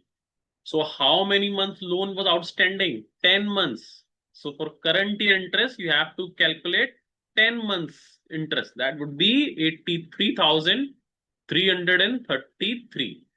If loan repayment date has not been given in the question, then that would be 1 lakh rupees. So in majority question, loan repayment date is not given. So in that case, this date would be automatically the earlier date always. That is how you need to calculate the current year interest and pre-construction period interest. So pre-construction period interest calculation is just take the loan taken date, compare it with the loan repayment date or 31st March before the house completed date. Compare these two dates. Earlier would be the last date. Find out your construction period, calculate the interest, claim 1/5 of it. That would be pre-construction period interest. There is no calculation now except this under income from house property. All calculation part has been done. This is the only calculation was there. Current year interest, the loan outstanding during the previous year, pre-construction period interest, loan taken date, find out earlier of these two dates, find out the interest, 1/5 you can claim. This formula, etc., has been given in the notes. Do not worry about it. So that is the format we were talking about. That gross annual value.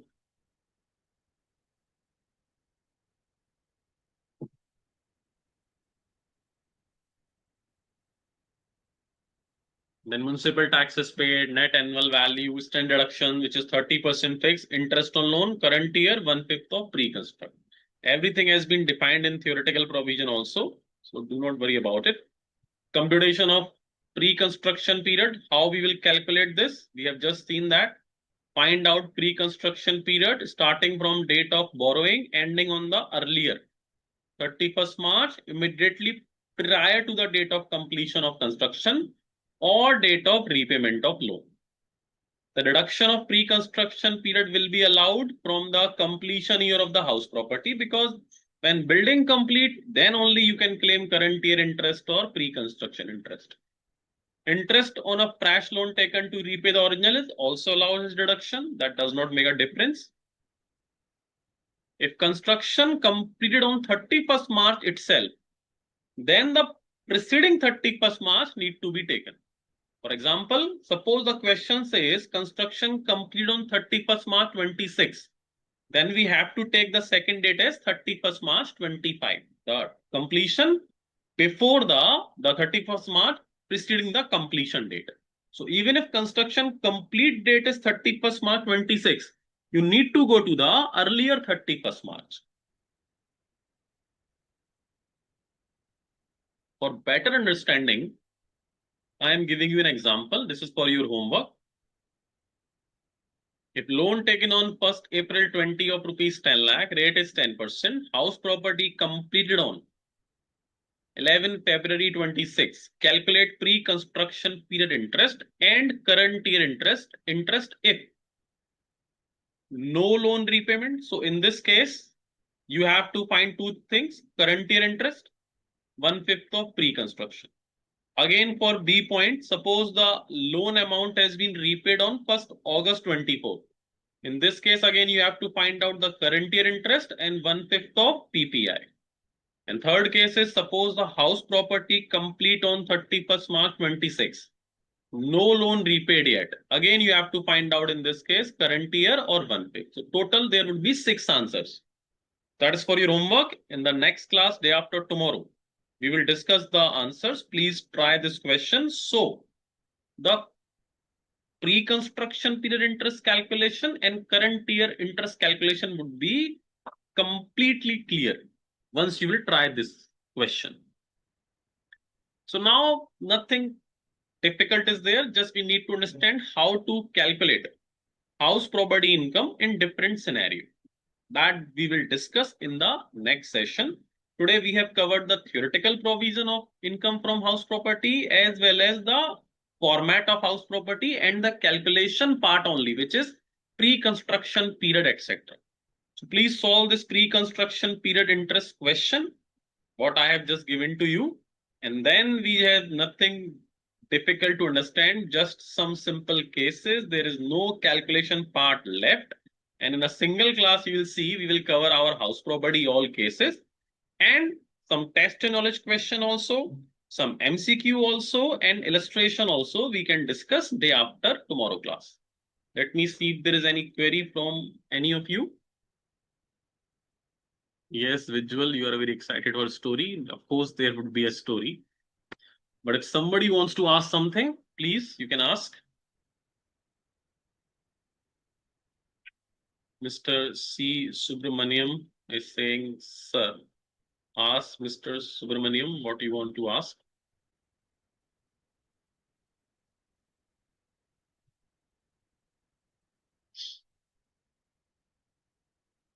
Think. Anybody has any query, students? Let me see if there's any question regarding pre-construction period interest from your study material, so I can give you that as a homework. But I believe that would be with the full question. Interest on loan taken for acquisition. So we can do that after the cases. That would be easy for all of us. Mr. Subramaniam is asking, suppose if we close the loan before 5 years, can we appropriate the remaining pre-construction period interest in the last year? No, that is not possible. You can only claim 1/5 every year, even if you have closed the loan. In the next year, there would not be any current year interest, but you can still claim 1/5 of pre-construction period interest.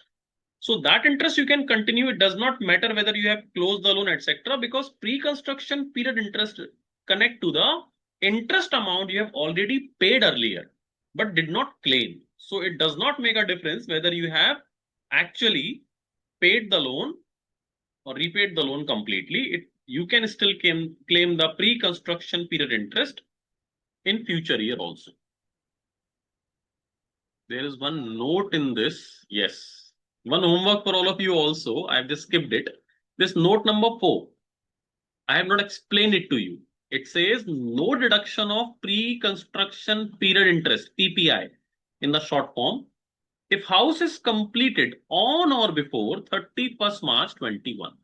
So you need to remember this date, that if the house is completed before 31st March 21, then you cannot claim pre-construction period interest. Your homework is to understand why. And I will ask you day after tomorrow, why this date is relevant, why we cannot claim pre-construction period interest deduction if my property has been constructed on or before 31st March 21. So if in the question, the date of completion is 31st March 21 or earlier, then you need not to calculate pre-construction interest. You can ignore it. In my opinion, in 99% cases, the date would be after 31st March 21. Because if it is given before 31st March 21 or up to, that would be easy for you because you need not to calculate. But I would like to know why this date is 31st March 21. Why? Fine. So I will ask regarding this note in the next class also. So that will show that you able to understand the concept. So you will find it out why 31st March 21 is relevant. Any carry forward provision will be discussed in the set off and carry forward chapter. But yes, there is some carry forward concept in case of optional tax regime, not in case of default tax regime. Visual, no, not, this is not the case that there was no provision before this date. There is something you need to understand. You will get it, I guess, when you read the provision of pre-construction period, you will revise them. Maybe you will figure out why this date is 31st March 21. Still, please do not answer today. I will ask on day after tomorrow. Gopal Krishna is asking, any limit of interest, interest to be limited up to income? The limit of interest we will discuss, Mr. Gopal Krishnan. In different cases, there is different limits. In some cases, it's 2 lakh rupees. In some cases, it's 30,000. In some cases, there is no limit. So what are the limit that you will see when we will solve different situation in different cases? Now, let me tell you, maybe in your mind, there would be multiple kind of scenarios running. What will happen if I let out my property partially? Then how the calculation needs to be done? Suppose you are thinking that there is a house. It is let out for 5 months and self-occupied. You are having a single house let out for 5 months and self-occupied for your residence for 7 months. Then what will be done? Suppose there would be a case when you let out property for 12 months, but your tenant did not pay the full rent. He just confiscate like a bad debt. He did not pay you the full rental value. He just paid 9 months rent and he left your property without paying the difference. So there could be multiple cases or multiple these kind of question must be running in your mind. So just have patience. These are kind of question we will discuss in the day after tomorrow class. So just hold your question like this, because every kind of question will be answered in the different kind of scenario when we will discuss these cases in day after tomorrow. So what is you to do right now? Whatever we have discussed till today, you just need to revise this provision. If you are able to understand these provision, what we have discussed today, that would be enough. Do not think about what will happen for those cases what we did not discuss yet. So there are very, very interesting situations. When you are multiple houses, when you have multiple situation, what will happen? So we will discuss each and everything. Okay, so now the story time, as you all know, we always have a story at the end of the class, and that would be in Hindi as usual. A very inspiring story and a real story, let me tell you. एक बारी क्या हुआ, like Sachin Tendulkar, we all know, is the god of cricket, Sachin Tendulkar. So 2007 अक्टूबर में वो Australia के against खेल रहे थे मैच, और एक ऑस्ट्रेलियन बॉलर था, his name was Brad Hodge, is spinner I guess. So उसने तेंदुलकर को एक बॉल की एंड वो उस पर क्लीन बोल्ड हो गई, और वो पहली बार उसने तेंदुलकर को बोल्ड किया था. And in 2007 Tendulkar was at his peak, मतलब he is the greatest of all time batsman. और ब्रैड हॉज उसको आउट करके बहुत ही खुश हुआ, मतलब बिकॉज इतना बड़े क्रिकेटर को आउट करना, लेजेंड को बोल्ड करना, वाज लाइक अमेजिंग फीलिंग. उसने बहुत सेलिब्रेट किया. मैच ओवर हुआ, जब रात को वो मिले तो ब्रैड हॉज ने एक फोटोग्राफ ली जिसमें तेंदुलकर को बोल्ड करते हुए फोटोग्राफ थी. एंड उन्होंने तेंदुलकर से कहा कि आप प्लीज इसे साइन कर दो, बिकॉज ये मेरे लिए बहुत ही मेमोरेबल है कि मैंने आपको बोल्ड आउट किया. And you know what happened, जब तेंदुलकर ने उसको साइन किया तो उन्होंने उसको साइन कर कर उस पर लिख दिया, this will never happen again. मतलब कि ये दोबारा कभी नहीं होगा.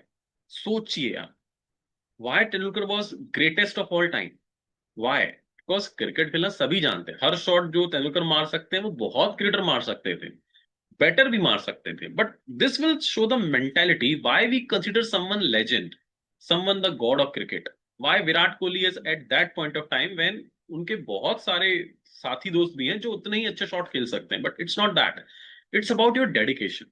तो तेंदुलकर ने वो लिखा कि this will not happen again. And you know what happened after that? After that almost 17 times, 17 बार ब्रैड हॉज ने उन्हें डिफरेंट डिफरेंट मैचेस में बॉलिंग करी. ऑलमोस्ट टोटल 150-160 बॉल्स उन्होंने ब्रैड हॉज की फेस करी in test match and one day cricket, and he was never able to got him out. How it happened is because some magic was there. क्या हुआ होगा जब तेंदुलकर ने उसे साइन किया होगा, लिखा होगा कि this will not happen again. उसके बाद पता है क्या हुआ होगा? उन्होंने प्रैक्टिस की होगी. ये जो मिस्टेक मुझसे एक हुई थी ना इसकी बॉल पर, अब ये दोबारा नहीं होनी चाहिए। दिस मेक्स हिम डिफरेंट, कि उन्होंने अपना फ्यूचर खुद प्रिडिक्ट किया कि this will not happen again. As in the starting of the class today, what was the today's quotation? That you are the pilot of the time. You will decide your future. You can create your future by yourself. तो हमें दिखा के अगले किसी भी बार bread house उसे out नहीं कर पाए तेंदुलकर को, लेकिन उसके पीछे जो डेडिकेशन हो, कितनी प्रैक्टिस की होगी उन्होंने इस बात के लिए, तो ये उन्हें नॉर्मल क्रिकेटर से डिफरेंट बनाता है। किसी भी इंसान को, whether you are a cricketer, you are doctor, you are a CA, you are a teacher, you are a student, even how much effort you put in, उसका ही रिजल्ट दिखेगा। एंड लोगों को वो एफर्ट्स नहीं दिखते, लोगों को रिजल्ट ही दिखता है। तो जितना आप हार्डवर्क करोगे डिसिप्लिन से, दैट्स वाई वो रिजल्ट में कन्वर्ट होगा ही होगा। इट्स इम्पॉसिबल कि कोई पर्सन अपना हार्डवर्क करे और उसका रिजल्ट ना मिले, और ये भी इम्पॉसिबल है कि आप हार्डवर्क नहीं करो तो रिजल्ट ऑटोमेटिकली मिल जाए, ये भी नहीं हो। तो दैट स्टोरी टीचर्स कि अपनी मिस्टेक्स से सीखो, अपनी मिस्टेक्स को ठीक करने के लिए जितना भी और जो भी कर सकते हो वो करो। Learn from your mistake. So if the experience is the goal of your life, you are not going to lose ever again. So is there anything you want to ask, student? Any query? Otherwise we will close this session.